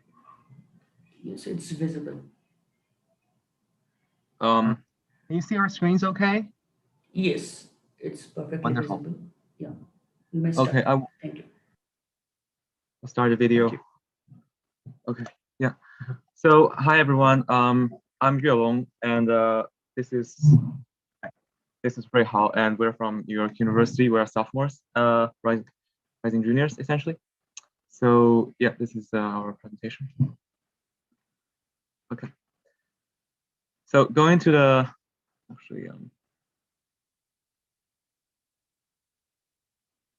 yeah. So the first question is about supernova explosions and some backgrounds about supernova explosions, which essentially there are two types of supernova explosions, the type 1 and type 2. And we'll mainly focus on the type 1 explosions because the luminosity generated by these types of supernovas are mainly caused by radioactive decays of elements nickel 56 all the way through iron 56. And in type 2, many heavier elements are created through the process of supernova implosion. And we focus on our investigation on type 1 supernova explosions again in this tape. So this is a picture of the supernova. And then the models. So about the model and the assumptions that we have made to make this calculation, we have assumed that the ejecta of the supernova to be a perfect sphere. And we have assumed the expansion rate of the supernova to be constant, which is dRdt equals to eta. And we also assume uniform density and temperature inside the ejecta.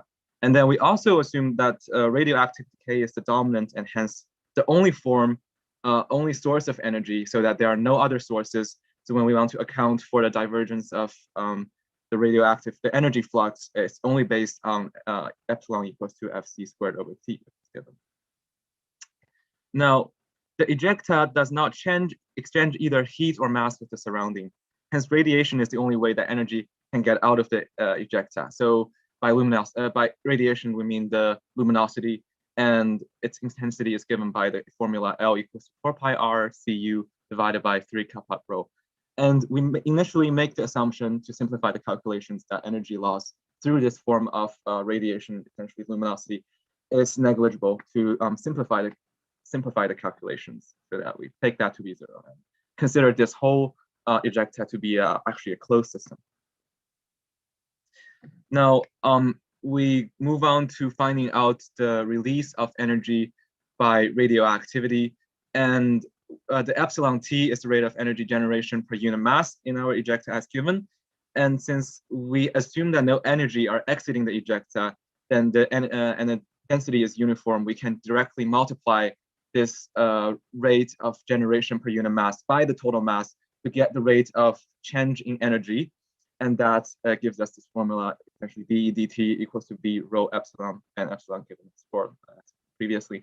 And we also want to consider the dilution of energy during this expansion, because when the ejecta is expanding, its volume is increasing, and the energy density should correspondingly lower. And then we do that by the relation E equals to UV, and taking a partial change on the radius to find out would take a partial change on the radius for E. And because energy by first law of thermodynamics shouldn't change in this scenario, we know that partial E over partial R should stay constant at 0. And that is also equal to partial U R V plus partial V R U. And doing some algebraic manipulations, we can get the result that the derivative of U with respect to negative is equal to negative 4 pi R squared U. And this helps us relate the rate of change in energy density with the rate of change of R in the next slide. So now we can construct the differential equation based on what we have so far. Essentially, there are two factors contributing to the change of energy density. One is the creation of energy by the radioactive sources, and the other is the dilution of energy due to the radius change. And then we can piece these together using partial derivative, using chain rules to get a total derivative for du dt.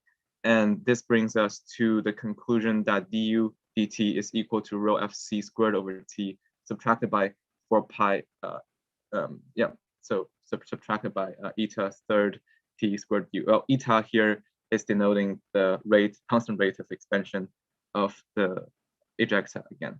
And then once we numerically compute u, we can directly get L out of this equation by multiplying u by the factors that are supposed to stay constant besides R, which is eta u. This is not a function of u, this is u times eta times t times c.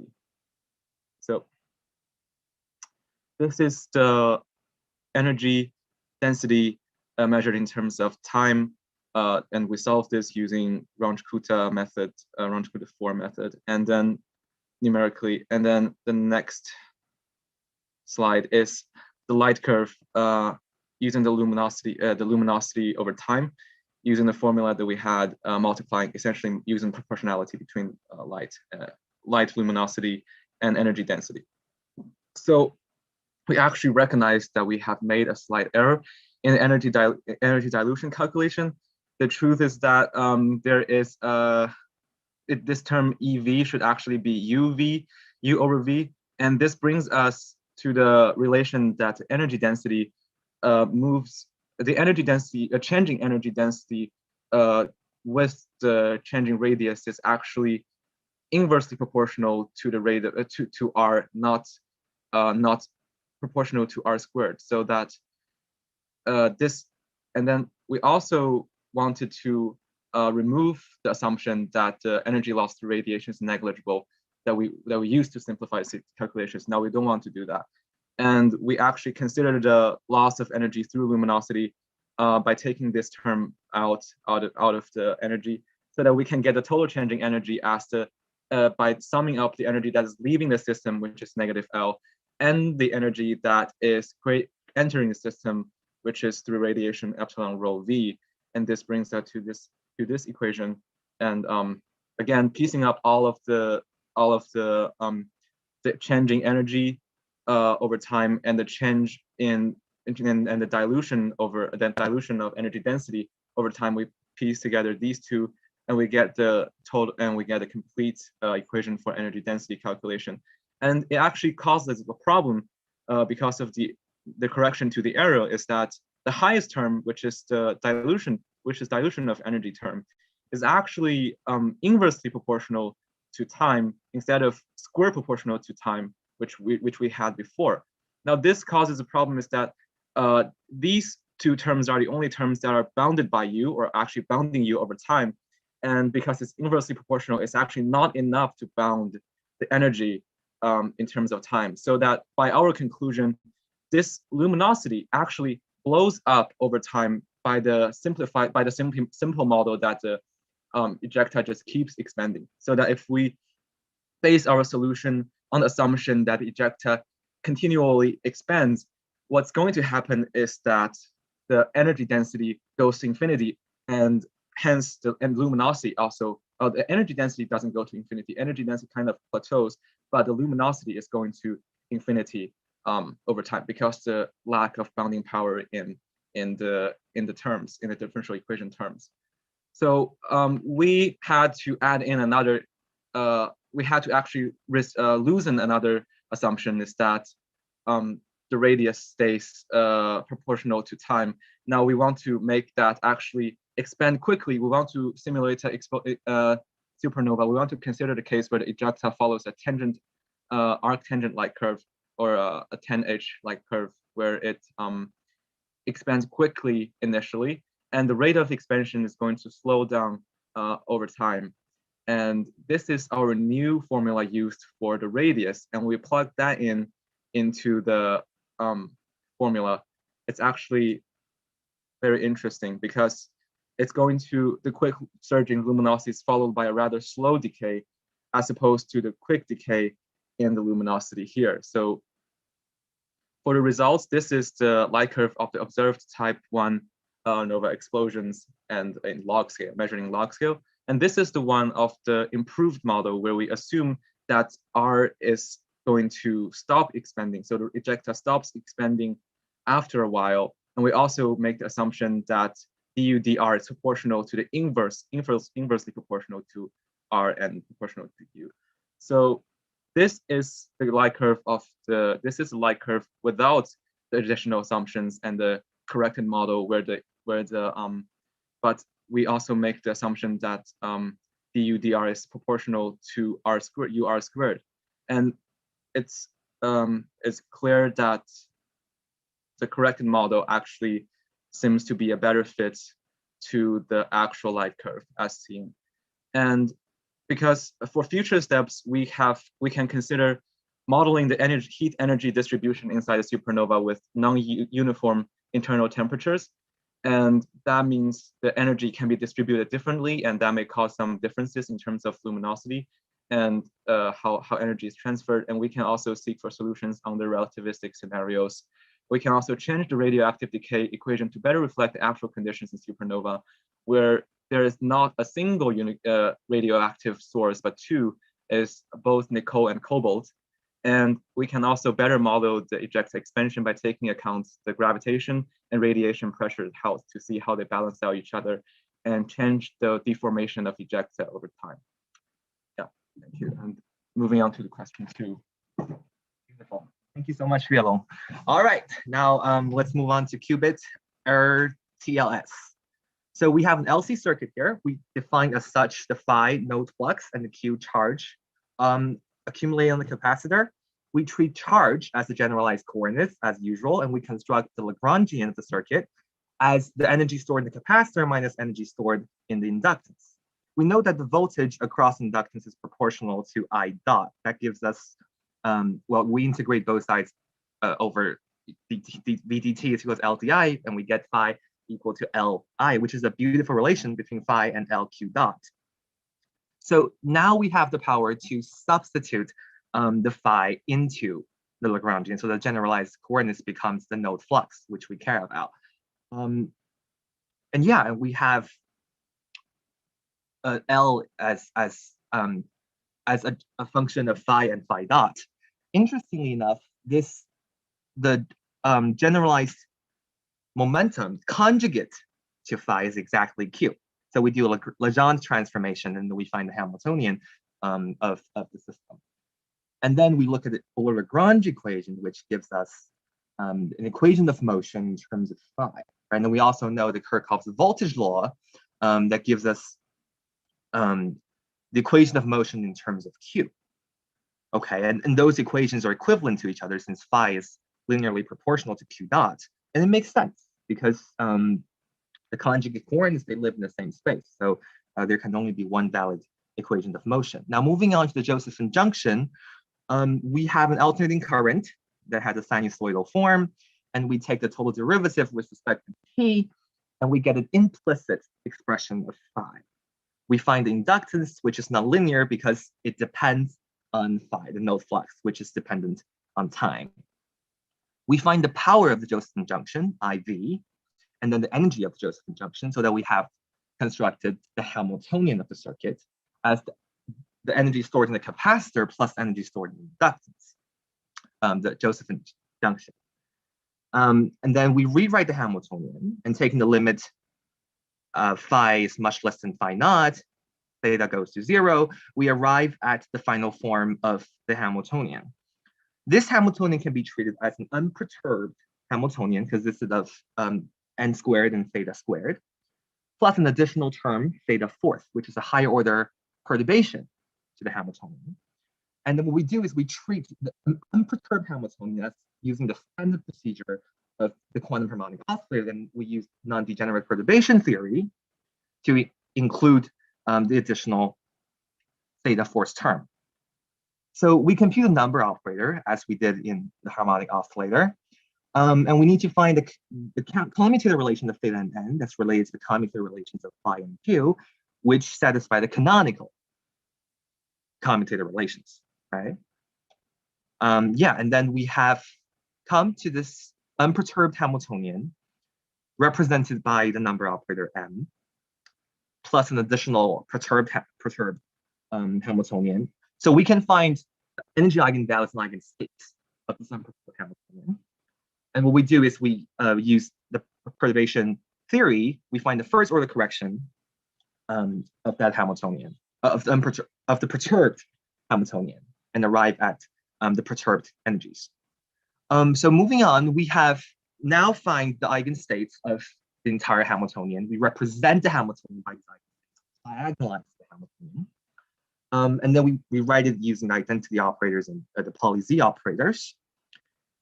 And then we recover the time-dependent Schrodinger equation, which help us arrive at the two coupled linear non-constant coefficient ordinary differential equations. We assume the solution takes this form, and then we have certain initial conditions, and all we need to do is to find these constants of integrations. So this is what the results look like. The black line is alpha t squared. This is the probability amplitude, and the blue, the pink or red line is beta t squared. Okay, so now we move on to the last part, decoherence, which is the last part of the last presentation for this event. Yeah, I'm actually excited. Okay, so what we do is we set up an orthonormal basis, and then we use the definition of the trace operation. We introduce the Kronecker delta to kill off the summation signs, and we arrive at the exact same result as the expectation value of the operator, of course. So for pure states, a beautiful thing about pure states is that rho squared, rho third is all the same. So the trace of rho squared is just the trace of rho, which is just 1. But for mixed state, we have a probability proportionality in front. This is a little bit tricky. So we have rho squared. This takes this form. And then the trace of rho squared is then, again, we use the Kronecker delta. Kronecker delta squared is just Kronecker delta, right? That gives us sigma of p squared, which is less than 1 because p ranges from 0 to 1. Okay, the next problem, we have two ensembles. The first ensemble is a superposition. We apply a hammer gate on top, and then we get 1, 0, which is the 0 state. So if we take a spin z measurement on it, it's going to give 100% certainty the 0 state. But for the B ensemble, we have two different patches. And then if we apply the hammer gate to the ensemble, we have two different, the Bell states, right? And each of the Bell states is going to yield a 50%, 0, 50% 1 if we do a spin z measurement. So altogether, it's 50%, 0, 50% 1 chance. So that we can distinguish the two ensembles. Okay, the final question. Rho total is given by psi. We implement psi in it, and there are 16 terms. This is the summation of 16 terms written in this way. And then what we do is we project the 16 terms onto the environments, they would take a partial trace of that, and only 4 terms survive. So this 4 terms, the superpositions of the density operators of the initial one-state system. So it is, of course, a mixed state. That concludes our presentation today. Thank you all for listening. This is a wonderful event. I want to take this opportunity to thank all the committee members for putting all this together. It has been amazing summer to be with you and do physics with you together.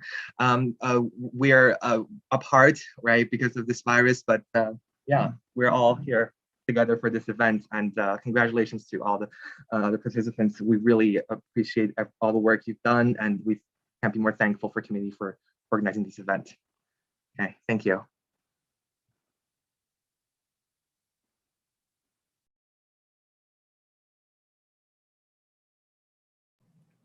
Thank you very much. So we are now done with the presentations round. Now it's time for a short break. We will come back here at 11 a.m. when we will start out the Q&A question answer session. So till now, this call will be on hold, and see you soon. Thank you.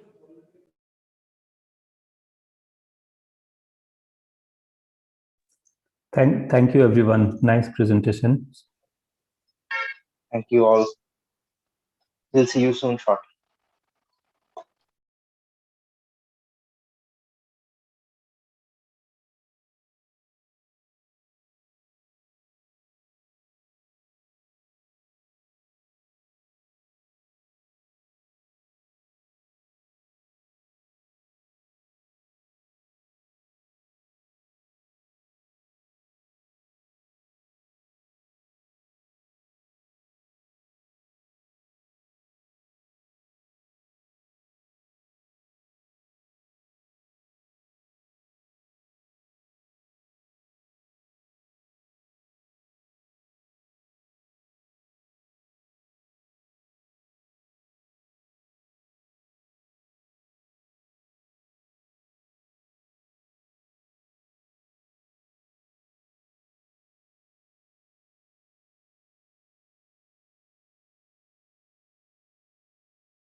Hello. I guess everyone are present here. Team A, please respond. Yes, sir, we are present. Yes. Team B, please come up. Yes, we are present. Okay. Team C. Yes, you're there. Team D. Yeah. Yeah. And lastly, Team E. We're here. Yeah. So that everyone is here, we will announce how this Q&A session will be carried out. So we will start with question 1 and then move to question 2. It won't be team wise, but it will be question wise. And given a question, we will randomly pick up teams and judges will ask the questions. So first, I will call team B to be ready to take questions for question 1, and judges will conduct this round. B as in Bravo. Yes, B as in Bravo. Okay, so maybe I can start. Team B, you can hear me, right? Yes, we can. Yeah, we can hear you. Right. So see, when you set up this equation, the differential equation for the variation of luminosity, you have this term which is ut dot. Yes. Right. So can you explain this term a little bit more? What this is? Yeah, sure. So what happens is that when the ejecta is expanding, like some parts of it might cool down. So because of that, there would be some transfer of energy. So in the presentation, like I have not exactly calculated what that energy is. It's just that we have to consider it because like since it's cooling down, it's going to be transferred somewhere. So I am combining that along with the residual energy, the energy which we have not considered together, because anyway all this energy is going to be stored within the star because what's radiating out is just the luminosity. So this after the ejecta cools, the heat is going to go somewhere. So all of this is getting combined into the internal energy term, which is the energy density term, which is U times. Sorry, one moment. So you are telling that when it is being cooled, the heat is going to be somewhere. Do you mean the internal energy will increase, or what do you mean exactly? No, I'm just saying like we have to consider the temperature distribution at different times, and there could be like changes in temperature because like there could be changes in internal energy for some unaccounted process, but we just know that all of them is going to be stored inside finally. So that's why I'm combining that. So let us simplify this problem even more. Okay, so you have this two process which you have considered, right? One is the radiation that's giving you the luminosity varying with time. The other is you have this epsilon term, which is the generation of energy because of the radioactive decay, right? Suppose I say that both these terms are zero. This cloud, which is expanding from this initial condition with some temperature, expanding with a constant velocity, but you don't have any radioactive decay and you don't have any luminosity. Then what happened to this ut dot term? What term is that? I'm trying to understand what do you have in mind for that term. Let us say there is no epsilon, no L. What happens? Oh, okay. So what I'm doing, thing is that like I'm considering I'm just trying to find out what the temperature would be like at different times. So I'm using the energy transport equation to first find out the temperature distribution. No, but in the problem that the temperature is said to be a uniform temperature throughout the cloud, right? Yeah, so actually I asked them regarding this. They said that you can modify it if at all you wanted to. So I am not considering a uniform temperature distribution. Okay. But let us take the simplest case. Let us say you have an uniform temperature. Then what this UT, I mean, how is it related to any other physical parameter? That's what I'm sort of trying to ask.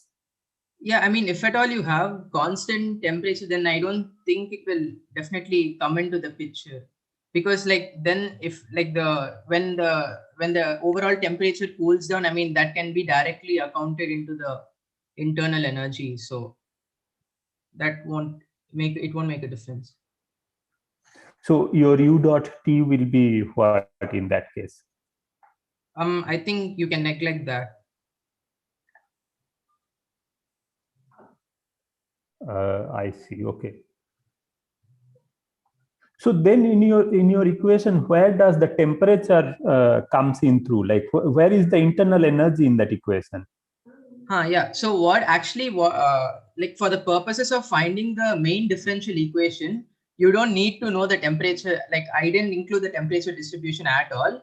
But why I explain that is because when we are trying to simulate with more features, right, like with opacity and all that stuff, which depends on temperature, you would need the temperature distribution. So that is the main purpose of including your the energy transport equations over there. So it's basically for the part B part. But for part A, you don't need to consider it, because everything will go to the total energy which is contained within the ejector. Okay, fine. Balaji, Akshay, do you have any other question from your side? Yeah, I have a small question. So you talked about the conductive, and other processes, right? Yeah. You considered the radiative as the most dominant process. Do you have any idea of, or if I were asked, I would ask you, what are the timescales on which the other processes take place? If I ask you, what are the timescales on which the other processes take place, do you have any estimates, or how do you proceed with answering that question?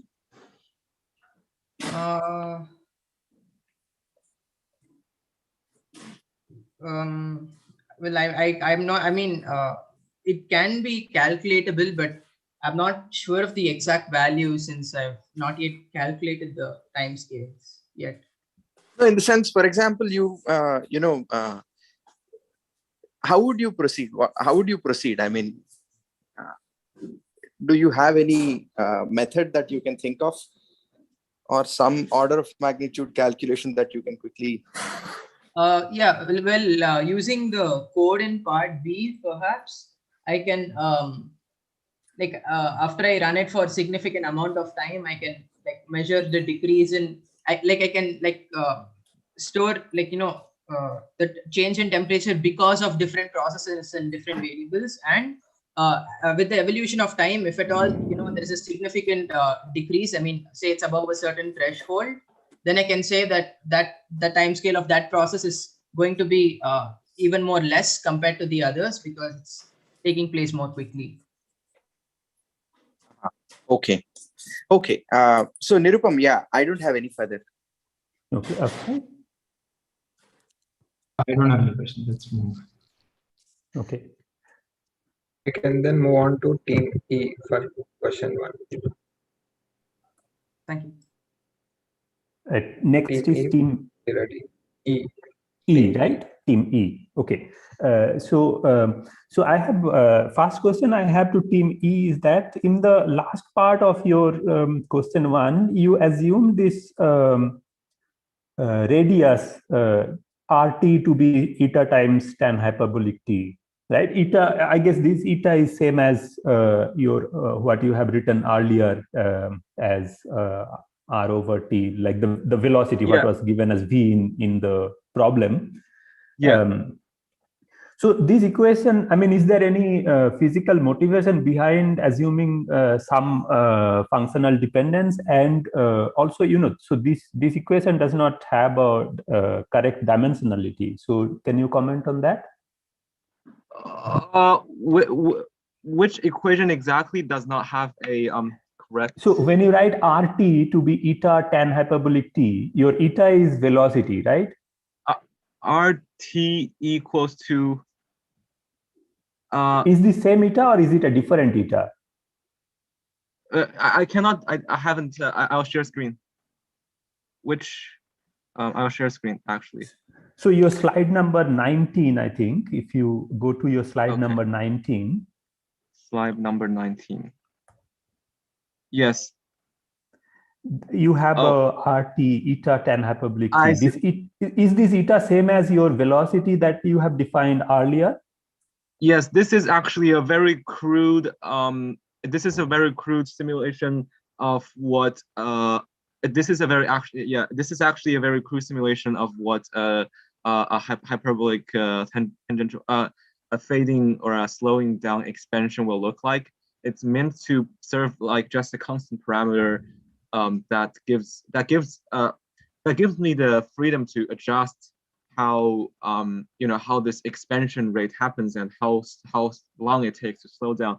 The correct actually for it to be more realistic, it should probably be something like eta tangent edge t divided by eta times beta, where I can adjust both the duration of this slowing down process and the how fast it is actually going at the initial exit. But yeah, so this eta does play a role in modifying the initial velocity of the expansion, but it's just there to serve as a parameter for morphing the expansion rates that to my yeah.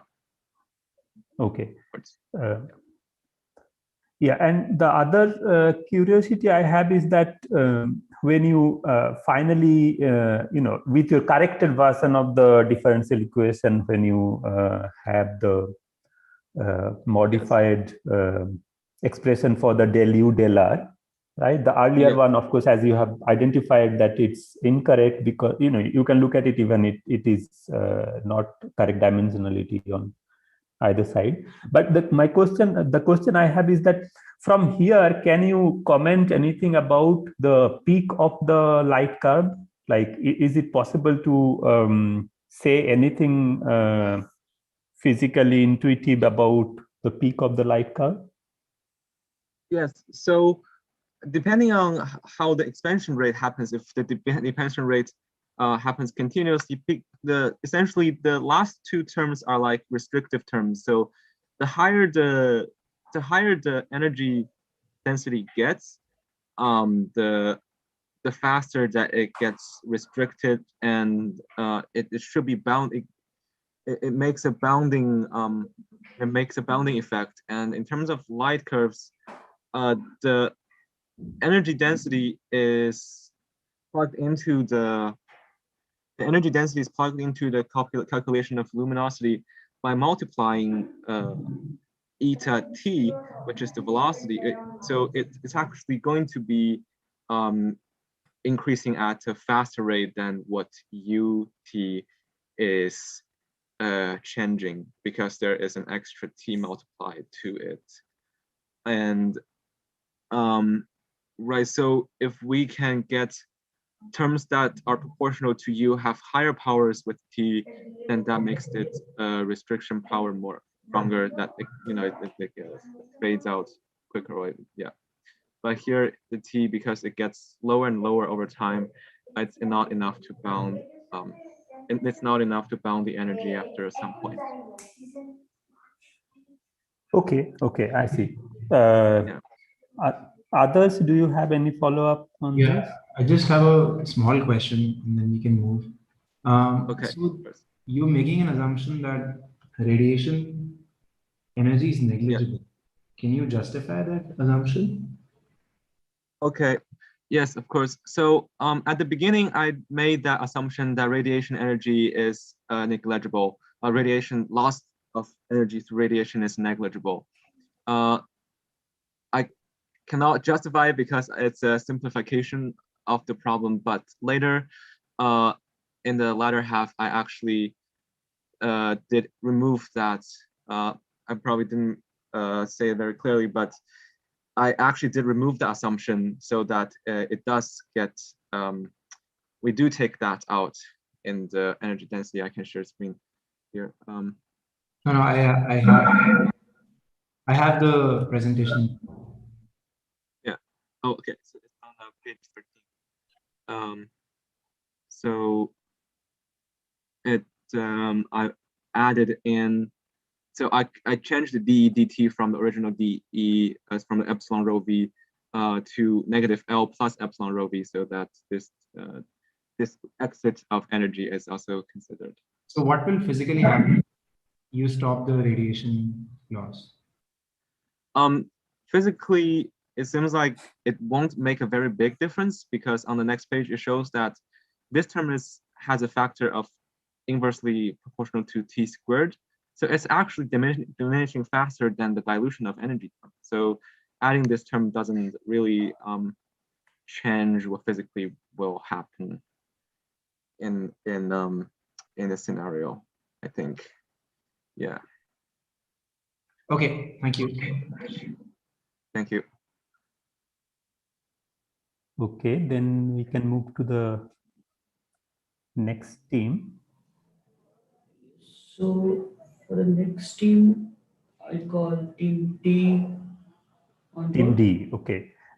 So team D, I have a question from your presentation. So you mentioned about this relativistic and the non-relativistic cases, and you showed the relation between P and U, right, for the two cases.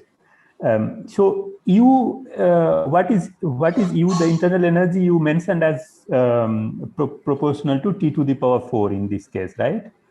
No, so U here is the, okay, yeah, T to the 4, yeah.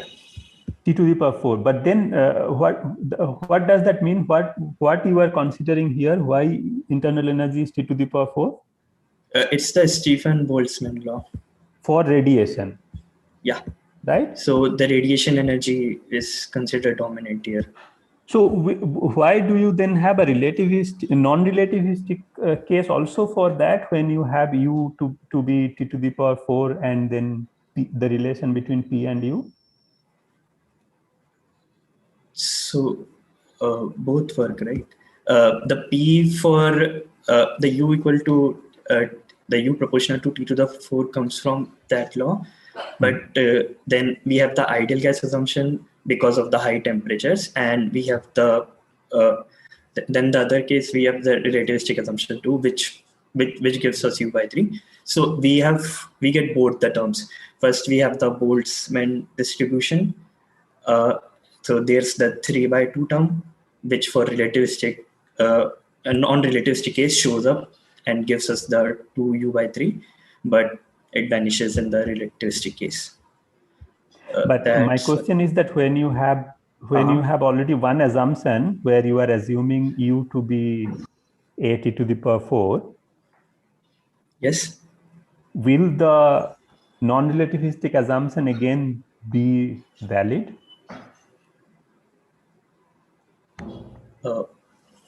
I'm not sure, but basically we kind of refer to that book, and so it is not straight up T to the 4. You have the Boltzmann term too. So even with the P, you get both the terms, the Boltzmann distribution term and the T to the 4 term. And for the U, you also get both the terms, the T to the 4 terms and the Boltzmann distribution term. Okay. And so then applying the assumptions, different assumptions, it changes to U by 3 and 2U by 3. Mm-hmm. So Nirupam, I have a follow-up question to this. Yes, please go ahead. So what I think Professor Nirupam is asking is, if you have the non-relativistic case, okay, for the energy density, okay, and the radiation pressure, right? I mean, these are related. If you have the non-relativistic case, do you ever get the T power 4? I think that's what he's asking. Yes.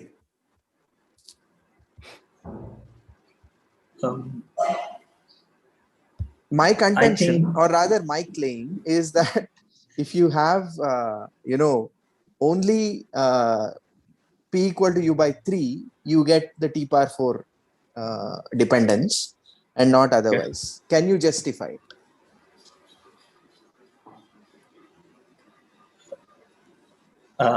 I can't, sorry. But in the general case where we did not assume anything, I know the equations there, and so then for the derivation we kind of just refer to the book. Okay. Yeah. Okay. Is there any other follow-up question from anyone? I mean, can I like try to like clarify my statement about UT if at all it's not yet understood? Yeah, please go ahead. Okay. Yeah. So like as I was like mentioning, the very reason the UT dot term appears is because that we are considering other residual energies as well. So if at all say the last term that residual energy wasn't there, that implies that or the UT term is entirely just the internal energy. I mean the energy density which is there in the luminosity relation. So it's because of that residual energy is the reason why there is a separate term called UT dot. So if that wasn't there, then I could have directly put that UT dot would have directly been equal to U times the volume, and then you can directly use that equation. So it's because of that extra residual energy which might be unaccounted for. Like there could be some other process which I have not mentioned, and that will again try to increase the energy density of all the molecules which are present inside. So that is the reason. So because of that extra energy term, I'm including UT dot. Like, is it clear, or like, should I explain it a bit more? No, I think it's fine. It's fine. Yeah. Which team are you from? I'm from team 2, Deco 77. Okay, so you were the second question, right? Yeah, we have 77 is your team B. Okay. So I thought you were the team we were asking questions from. Okay, so that clarification, I don't think that should be possible now. Sorry. Okay, let's move on to the next question. Next team is which team, Rishik? Yeah, so next team I would like to call team A. But I have one thing to say. Is it possible that during the Q&A session, both the judges and the participant answering the question turn their video on? So yes, sure. Yeah. Just a minute, I disconnected my web. I'll take a minute to switch on the video. Yeah, I mean, if there is some problem, you may obviously skip this part, but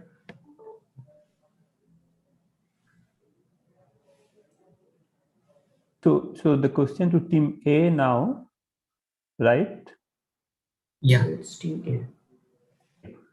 So from the analysis that you have done, if one wants to go to the light curve, the change of luminosity as a function of time, how will you proceed from the equation that you have set up?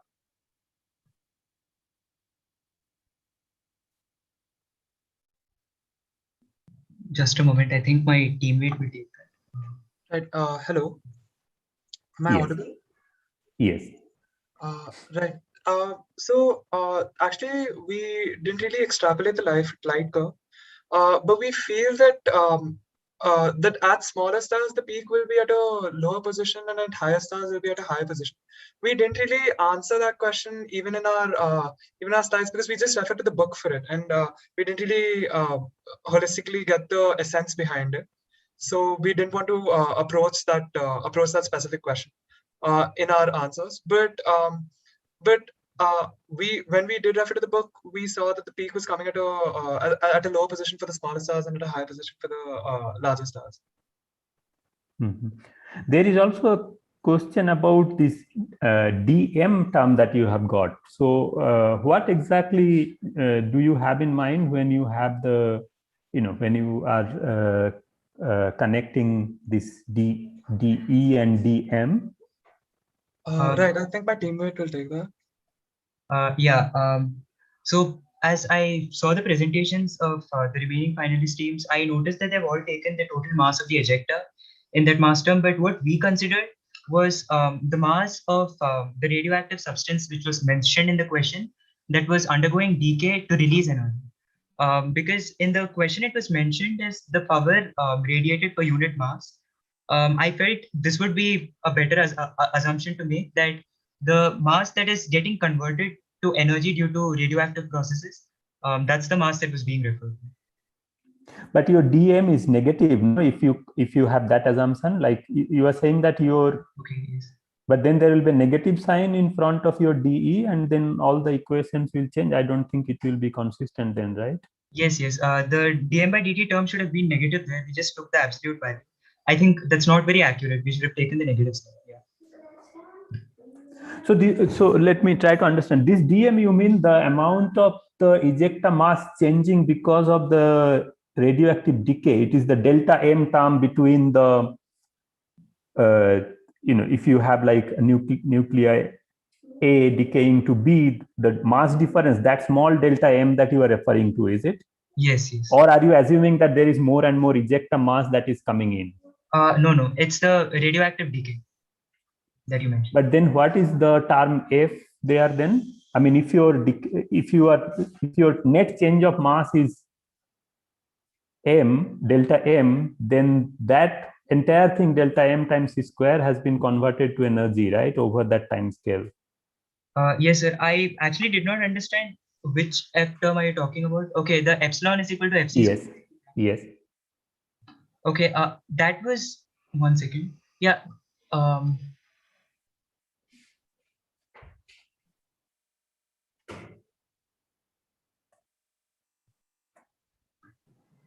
Just a moment. Yeah, I think it's fine. Super. You can take a look at careful look at it later. But is there any other follow-up question from the other judges? Akshay, no, Nirupam. Okay. Could I respond to that? The FC square by T2, which you asked about. Yeah, if you have a quick answer, yeah. Yes, yes. So the that detail was given to us in the question, that how much energy is being released per unit mass that was consumed. So from there, we could directly make out how much of mass is getting consumed, since we know how much energy was being released in the given equation. So that was the conversion that we made. Mm-hmm. Okay. So I guess the last, sorry, Akshay, yes. Yeah, just a follow-up small question. Yeah. In your calculations, you have not considered radiation losses or anything like that? Radiative losses? Supal, you are mute. Okay, I did not realize that. Sorry. We actually dropped radiation losses because I think I read one of the online sources that was cited in our references as well, which suggested that majority of the energy that's produced within the star does not leave it for a good amount of time. It stays within. So we thought the losses due to radiation would be negligible compared to the amount of energy that is being produced in the star due to nuclear processes. That's why we did not mention it. So why would it not escape the radiation? I'm not quite sure about the reason, but we thought the losses would be negligible compared to the remaining terms, especially the ones creating the energy. Okay, thank you. Okay, so I guess sorry, Balal, do you have any further questions? No, Nirupam. Okay, so I think the last question is to Team C now, right? Yes, Yes. So Team C, I have one very brief question. One is that you distinguish between these two scenarios that you present based on the ratio of V over R, right? If V over R is small and V over R is less, is that a correct way of doing it in this type of problem? Because V over R is a dimension-full quantity, and by choosing the unit of V and R, I can make them arbitrarily large or arbitrarily small, isn't it? Yeah. So V over R is dimensionless, but it's along with a factor of T.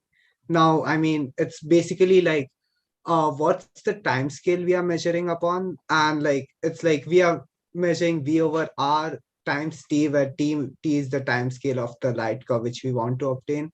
It's basically like if most of the process is happening at a very small time scale where T is small and V small, so like if the star is already large and like the explosion, the radioactive explosion happened when the radius is large initially, so like the radius won't vary much, so VT over R will be small in that case. But like if it started at a very small point at a center. So here VT over R, the T is the general time scale of this process. Okay. This will be large enough. So okay, yeah. So you there should be a should T term. normalize it with the time scale, right? Yeah. The other quick question I have is that looking at your final differential equation that you have set up, right? Can you tell me what will be the relation of this epsilon and L at the peak of the light curve? Epsilon and L. So I mean, if V is considered negligible, then epsilon M should be just equivalent to the luminosity. Like there's a slight variation because the radius is increasing, which might change the luminosity. But like if that is considered negligible, then the energy given in is equal to the energy given out, so it reaches a peak. Sorry. Say it again. What depends on what? Like there's also the velocity term in the dl by dt. Mm-hmm. But like usually for large enough stars, that would be negligible. And in general case, I think like it would reach a peak when the which equation you are looking at? Sorry, I have the report in front of me. Let us say equation 9 is I think if I have opened the correct document, equation 9 is your final differential equation, right? Yes. Okay. So the velocity dependent term is same on both sides, isn't it? Yes. Because equation 7. Can you look at equation 7? Okay. So like here we know like dl by dt in terms of velocity term and the epsilon m minus L term. Mm-hmm. So here, if velocity is negligible, like at peak, the energy produced by epsilon m term should, and the energy taken out by luminosity term should be equal.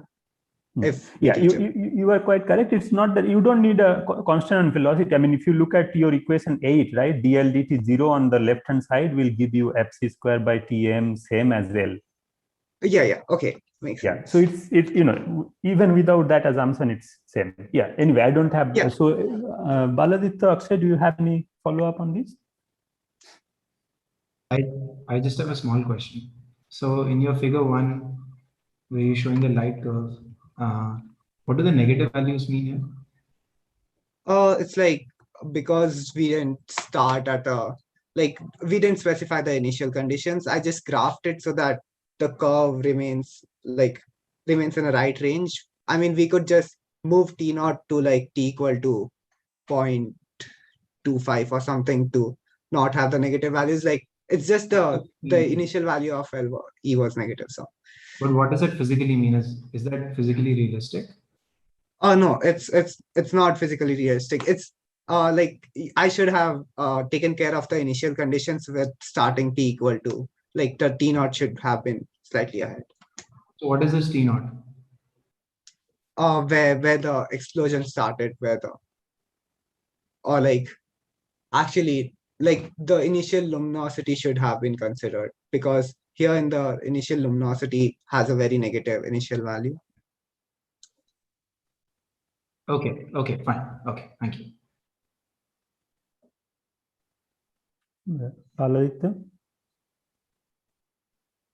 No further questions, Nirupa. Okay, then I guess we can move to second problem. Yeah, so for question 2, I will call first team E. And yeah, one small clarification regarding the questions that participant teams asked. We have forwarded them to the judges, and the judges will choose which one to ask or which one not to. So it's completely dependent on the judges of what questions they want to ask. Thank you. Yeah, we actually picked up some questions already from what the other participants have asked. And even if we are not mentioning it explicitly, we picked up some question, as you can see. Okay, sure. If possible, can you just say when you pick up some question or something that it's by one of the participants, just that will do, probably. I mean, if it's not a problem for you. Yeah, we can do that. Yeah. Thanks. Just briefly, I mean, no need to say any Yeah, names no, or something. no worries. Baladitya, your microphone is mute. Oh, yeah. Sorry. So then team E, right? Shall I get started? Yes. Sir. Yeah, Hi. of course.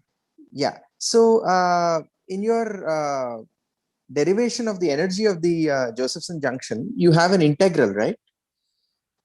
So it's an indefinite integral that you do. Oh, well, we can actually. Hello.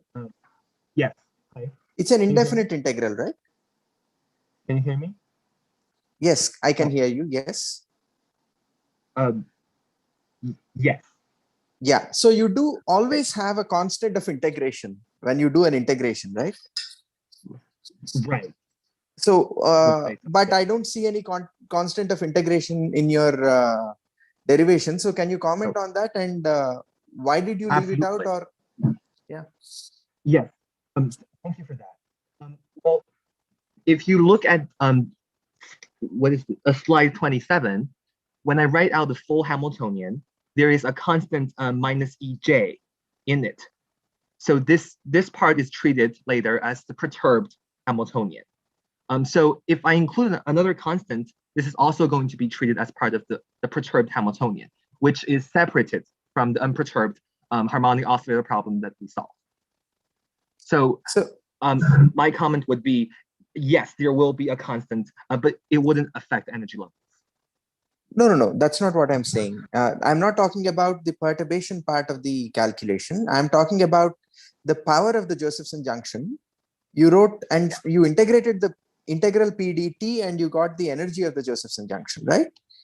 Now this is an indefinite integral, and for any integral you do have a constant of integration, which you did not mention here. So I wanted to know. And then of course then you went ahead and wrote this as the potential energy term in your Hamiltonian. Right. So how sure are you that this constant can be ignored, or is there a more mathematically rigorous way of actually incorporating this constant? Yes, I would agree. It is, so yes, it is absolutely a mathematically more rigorously way to write that constant.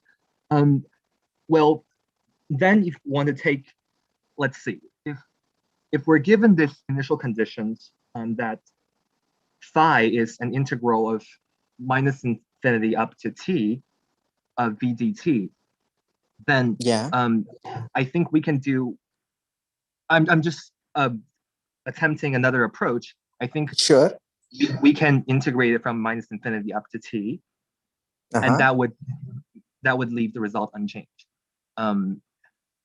Will that be an alternate approach to this? I agree that if it's an indefinite integral, it should have a constant of integration. Okay. Yes. All right. Okay, fine. So I think then I have another small question. Yeah, this is about the perturbation that you talked about. So can you tell how you go on your slide number 29, is it? Yes. 29. Yeah, I think it's 29. So so you have the term in terms of theta power 4. How do you actually go from that term to get the first order perturbation? How do you do that? Can you just explain in words at least? Absolutely. So we can solve for the unperturbed Hamiltonian. We can solve for the ground state energy by applying the lowering operator and solve for the differential equation. Then we can apply the raising operators n times and the normalizing wave functions to get the generalized solutions to the energy eigenstates of the Hamiltonian. And then we use non-degenerate perturbation theory and treat the perturbation part, the theta fourth part, as this is the perturbed Hamiltonian. Then we find the expectation value of that. Okay, but you only show an expectation value which is linear in M, right? Don't you think there will be the eigenvalues? These are essentially the eigenvalues of the Hamiltonian, right? Yes, those are the eigenvalues. Now, theta par 4, do you think it will just give you a linear term, or will there be other terms? No, there will absolutely be other terms. As the problem indicates, the energy levels from m and m plus 1 is different. It's a function of m. So there will absolutely be other terms. Yeah, because as you wrote it, if it's purely a linear term, right? Oh, this is the energy eigenvalues for the unperturbed Hamiltonian. Ah, for the unperturbed Hamiltonian. Okay, Yeah, so you, okay. So you don't actually write down the explicit expression for the perturbed Hamiltonian here. Right. All right. We don't have the explicit. Yes. Okay. Thank you. Okay. Thank you. Yeah, I don't have any further questions. Nirupam and Akshay, do you have? I'm just going to ask an audience question. So the question is, I'm slightly unsure how the formula for Hamiltonian was derived for Josephson junction. Why is the potential energy subtracted from the generalized kinetic energy? So the Hamiltonian for the Josephson junction circuit composed of the energy stored in the capacitor, which is Q squared over 2C, and then the energy of the Josephson junction, which we derive from integral of the power, classically.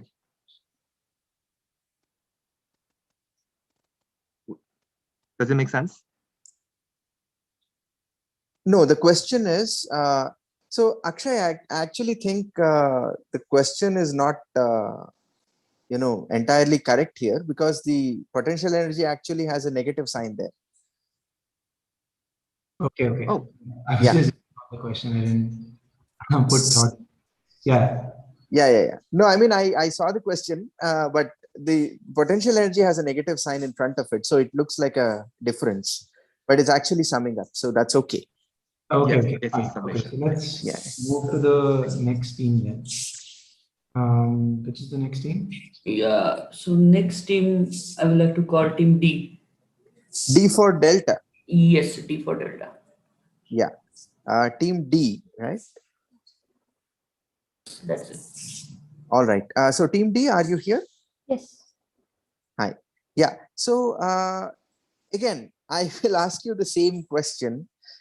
What is, you also don't show any constant of integration when you do the calculation for the Josephson energy. So can you comment on it, please? Yeah. So I refer to 2-3 places wherein this is calculated in different ways. In my actual answer, I referred 2 ways of doing it, which are closely related but taken from different places.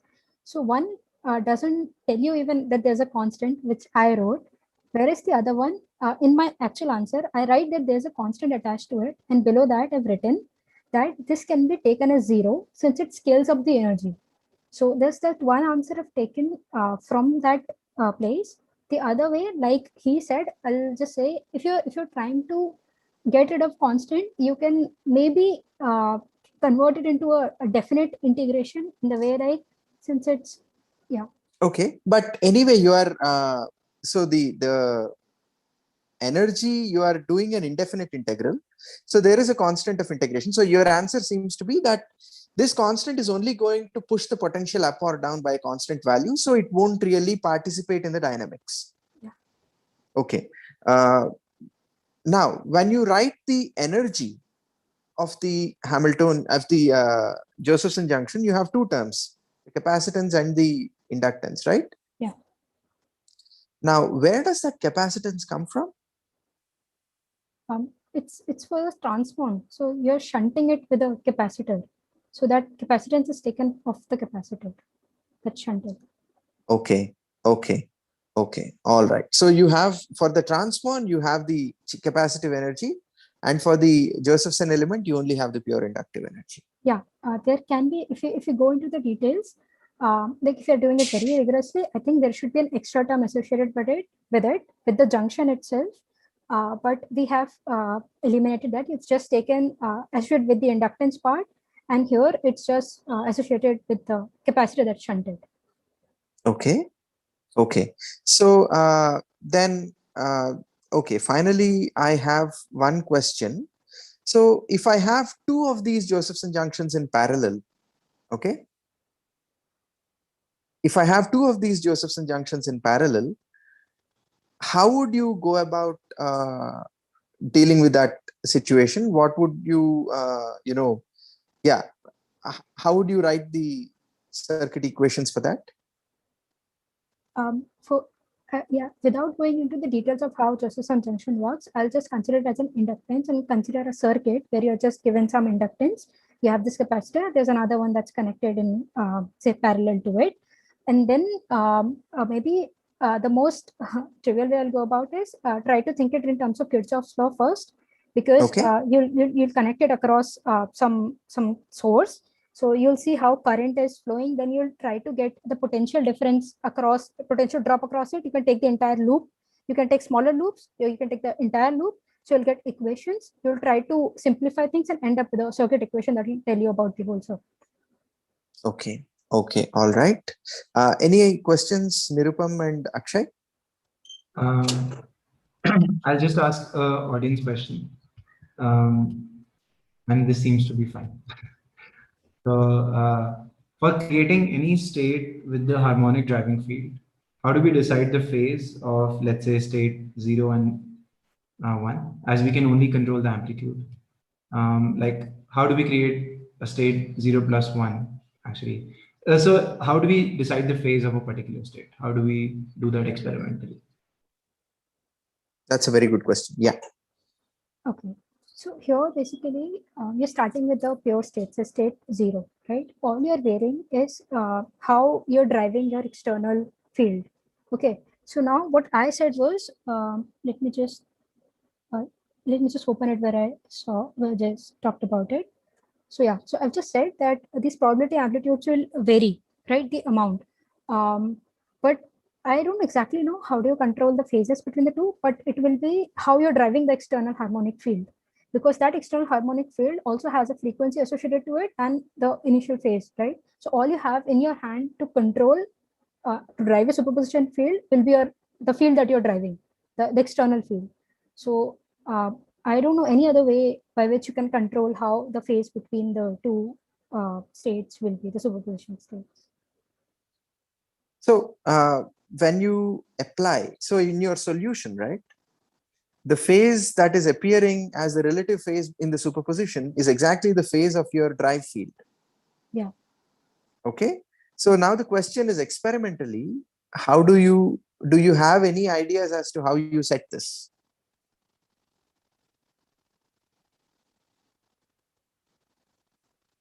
I think I see that as the question. In fact, that seems to be the question that the the person is asking.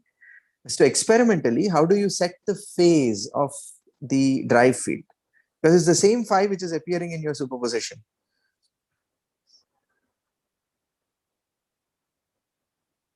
Yeah, I can't think of a way wherein I don't know the experimental part of how do you control the phase of the drive field.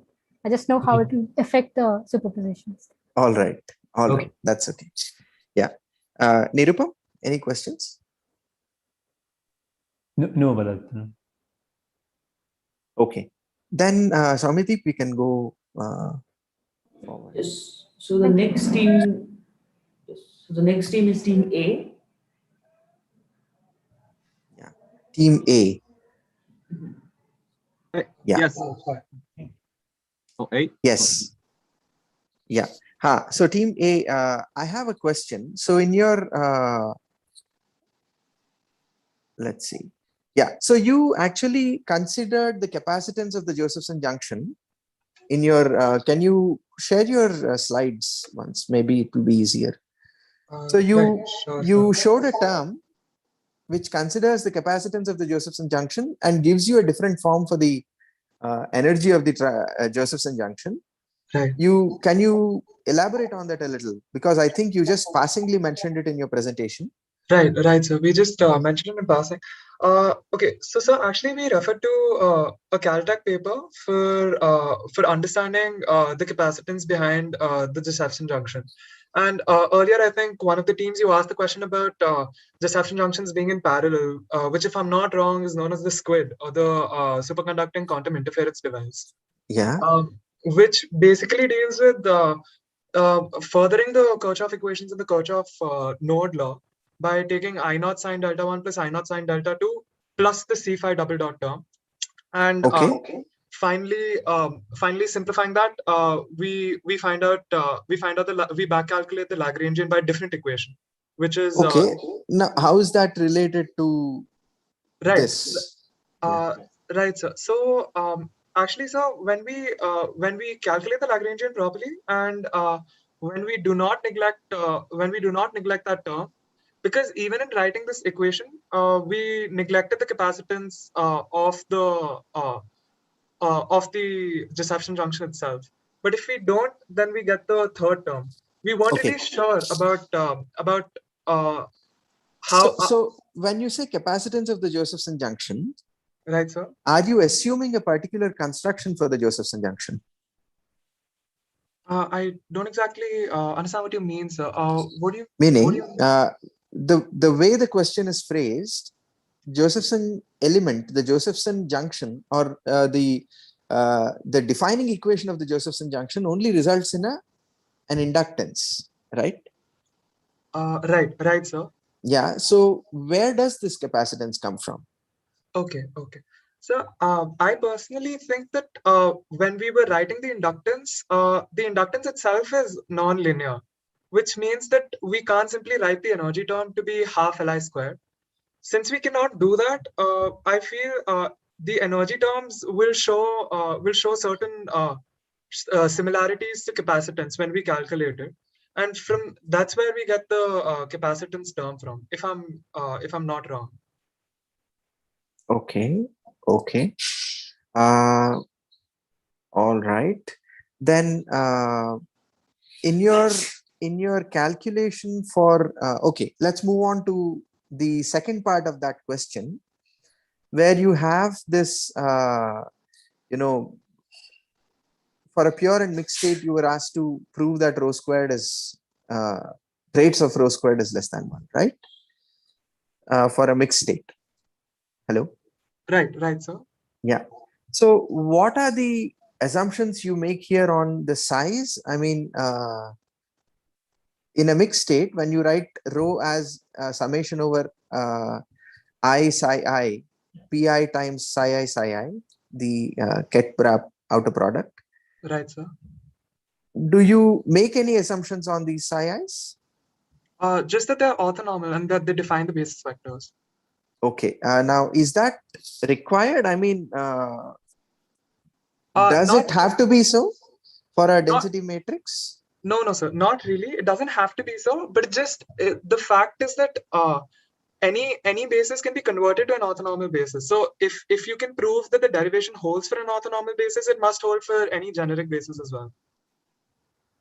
No. This is so we are not talking about a basis here, right?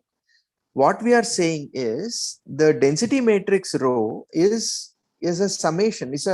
It's a statistical mixture with some probabilities pi's of different kets.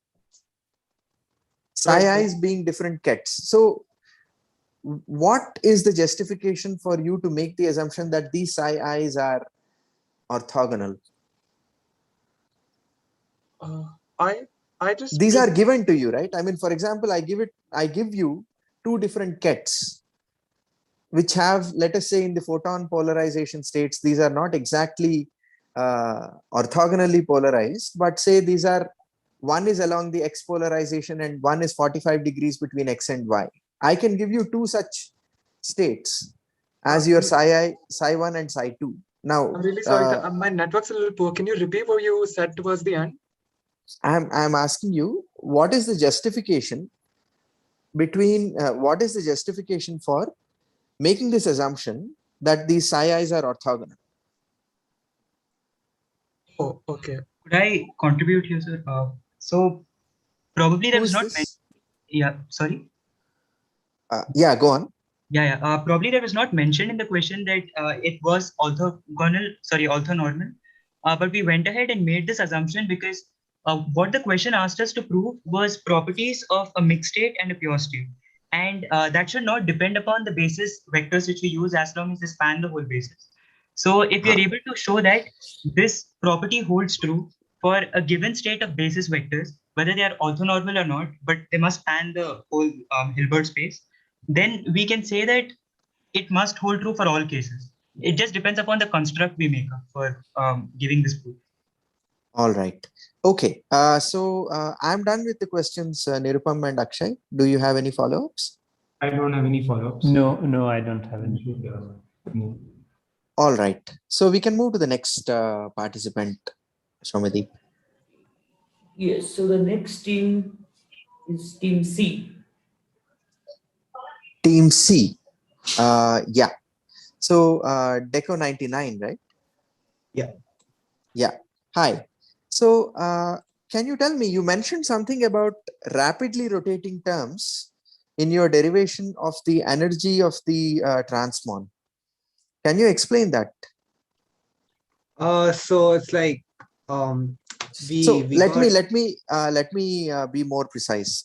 So I'm referring to the equation where you have the Hamiltonian in terms of b plus b dagger power 4, and then you say that we neglect the rapidly rotating terms, right? Yeah. So can you explain that bit? So it's like b dagger and b are the annihilation and the creation operators, and they like in transpon as a quantum state, they change it up and down. So like if it's like either you can say that because there's also the definition in of creation operator as like ket of L plus 1 and bra of L. So like if there's a different, like if b dagger and b aren't together, then like this contributes to a delta zero term. Yeah, all that is fine, but I'm saying in this particular derivation, you are giving me the general way in which this approximation works. But I'm saying in this particular derivation, where does that come in? It's just basically because they are like, if we add two creation operators, then like it like if we have three creation operator and one annihilation operator, like it does not cancel out, and this like that term becomes zero just because it increases the state too high. Okay. Maybe Tung can comment. All right. You think about it. So Nirupam and Akshay, do you have any follow-up questions to this? I think I have a question. I forgot the question. Oh yeah, this is about the Hamadar's gate. So what does it do? So it's basically like it acts on 0 to produce a Bell state, which is 0 plus 1 by 2. It acts on 1 to produce 0 minus 1 by 2. Now, is that a Bell state? Wait. Okay, never mind. It's just a superposition of 0 and 1. Like I don't know about the exact notation, but it's 0 plus 1 by 2 if it acts on 0, and it produces 0 minus 1 by 2. When is it a Bell state? Sorry, Akshay, I just want to probe on this point. Yeah. I'm not sure. That might be just notational miss. Like I'm not sure if that's the Bell state or not, but it's the state with 0 plus 1 by 2. Okay, go on, Akshay. You can continue. Yeah. 0 plus 1 by 2, or is it something else? 0 plus 1 by root 2. Sorry. Okay, and how do you do this physically? Like, do you do this on a chip? Do you do this? Like, how do you create a Hamadar gate? I think like there's a carefully like in an actual qubit, like there's a carefully processed signal which is sent to like the qubit, and it changes the state. Not exactly sure about the exact working, but that's what I've heard about.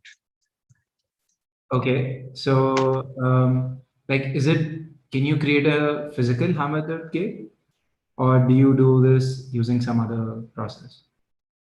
I mean, most gates are just like a signal sent to the qubit, as in like an electromagnet, a pulse or some variation. Okay, that's okay. Thanks, Shrav. Right. Let's move to the other last team. Yes, so the last team is Team B. Yeah. Yeah. So team B. Yeah.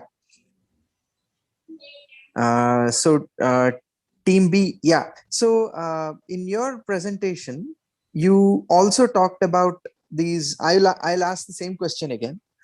So you also, in your solution as well as in your presentation, you mentioned that you go from the Hamiltonian in the form of B plus B dagger power 4 by neglecting the rapidly rotating terms. I want you to explain how you do this. Yeah, so like this rapidly rotating term, this approximation is generally used in atomic spectra. Like what's the idea behind it is like generally the higher powers will like change the frequencies will be like it'll be oscillating more rapidly between one state and the other. So on an average, like these could get Okay. cancelled out, and so we could neglect them.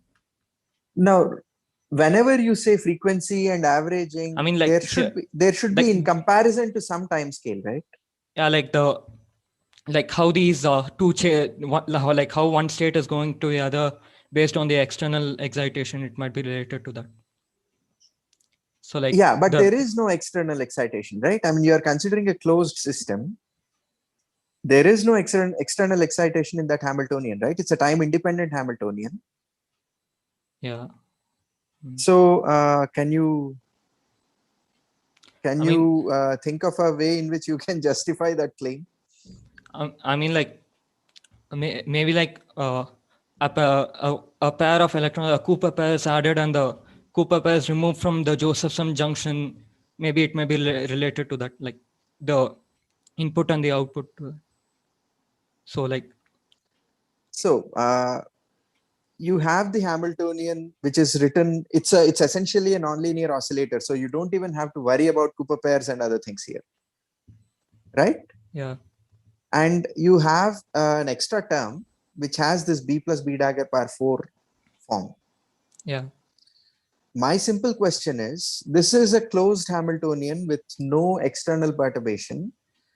And the reasoning you applied was that this B plus B dagger power 4 term will have some terms which rapidly rotate. Like they are the higher powers in that. Like the higher powers in that. Okay.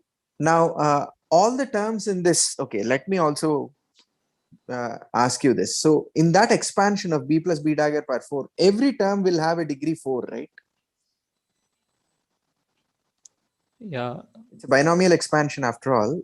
The total order of that term will be 4, right? Yeah, but but then like if you consider the term which has equal number of B dagger and B like B, so like the like how to say, like it's like sort of an equal proportion, right? So the creation and annihilation thing like get sort of cancelled out like in the actual process. So like the actual effect it has, like the oscillation won't be that much. I mean, okay, like compared to the like if you see the B power 4 term and the B dagger power 4 term, like these are like the pure terms, right? Like which like they don't have any other like how to say, like B dagger is the Hermitian of B, right? So okay, it doesn't have anything to like sort of cancel it and make it into an identity matrix or something like that. Okay. Like similar. Okay. So, all right. Any questions, Akshay and Nirupam? No, I don't have any more questions. I'll just ask an experimental question, Shivas. So can you tell me how you would create such a density matrix? How do you create a system in which you can apply such a density matrix formalism? The second question related to mixed states. Yeah, how would you create a physical system like that? So like the most common example which you can take for a mixed state is actually that of unpolarized light. So this happens in everyday life, right? And then like in case of a qubit, if you like if you could make it interact externally with some other disturbances and stuff, so it'll, like as was explained in the paper, it'll decohere and it could become into a mixed state. So is that what? Okay, so is you are there a asking? well-defined state for the environment? In like you can consider it to be entangled with the qubit, so the properties aren't independent of each other. So can you elaborate on this process, like this entangle? Is it like pure entanglement as we refer to in terms of qubits, or is it something else? I mean, like you can consider extra environment itself to be a type of qubit which is interacting with this, which is weakly interacting with this qubit inside the system, right? So do you see there are any limitations to this sort of assumption, or is this sort of uh, like treatment? I'm not so sure about that. Can we just, I mean, what I'm asking is, can we think of the environment as a qubit?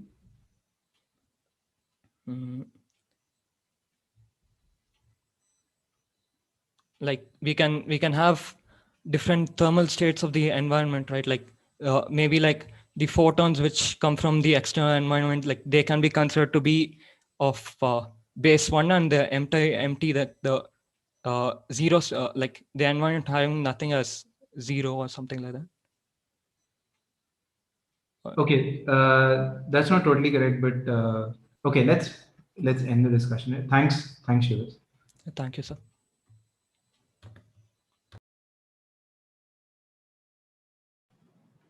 So this brings to the end of the question answer round. Judges, you may turn the videos off. So we'll take another break, Somadeep, and then come back? Yes. We will try to come back around say 12:30 or 40, around that time. Is it fine?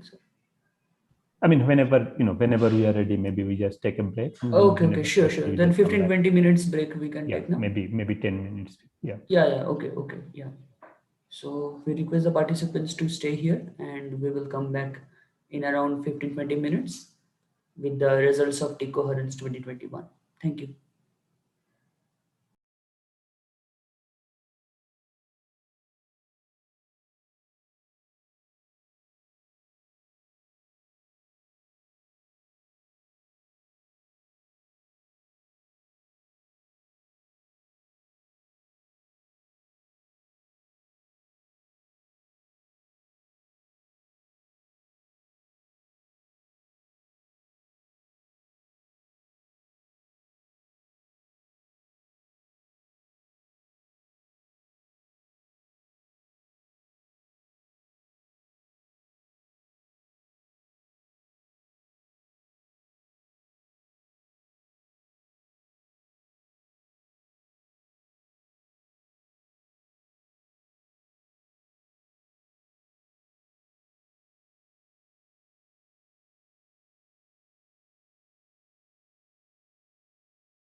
Shamideep, can you hear us?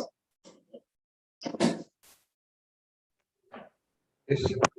Oh, okay, fine. No, there was total silence. So we are waiting for a few minutes, right? Yes. Yes. We will be All right. done by 12:40, 12:45. No problem. That's fine. Yeah.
So here are we with the final results of Decoherence 2021. So here we go.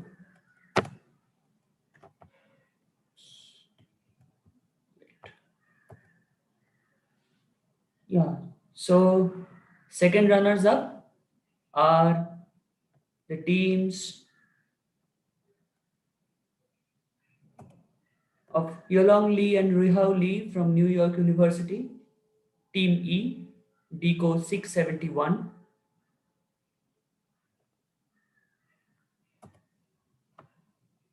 The first runners up are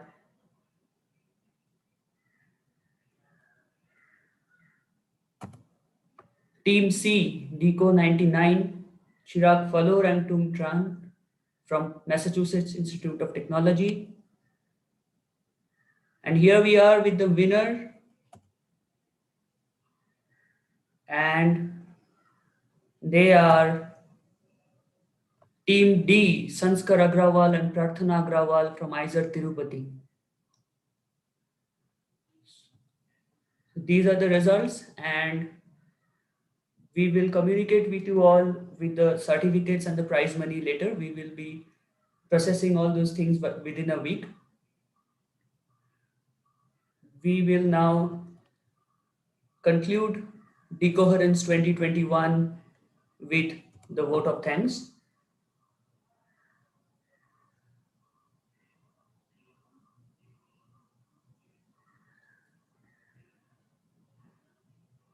We thus reach the end of Decoherence 2021. So we have successfully overcome the hurdles of hosting such an event online. And I hope that all of you enjoyed this year's event as much as myself.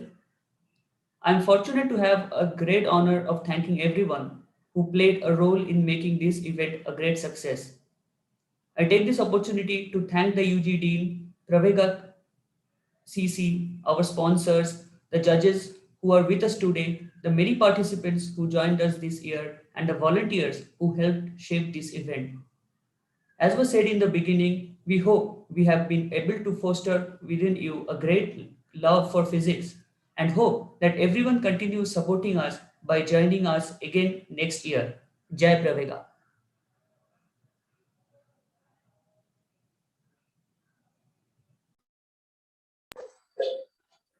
Thank you all.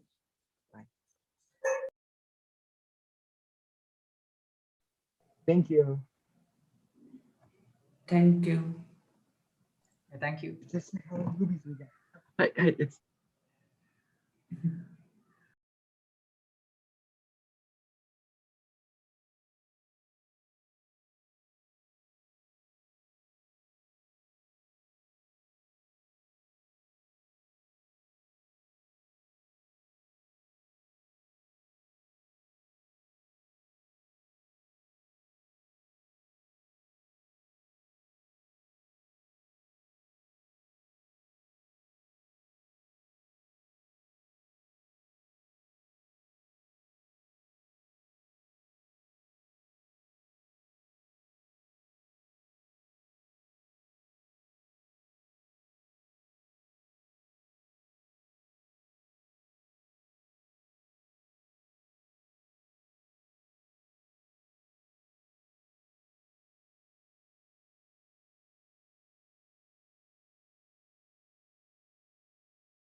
Thank you so much for organizing this event. It was a great experience. Yeah, thanks. Thanks a lot. Thank you so much. Thank you. Yeah.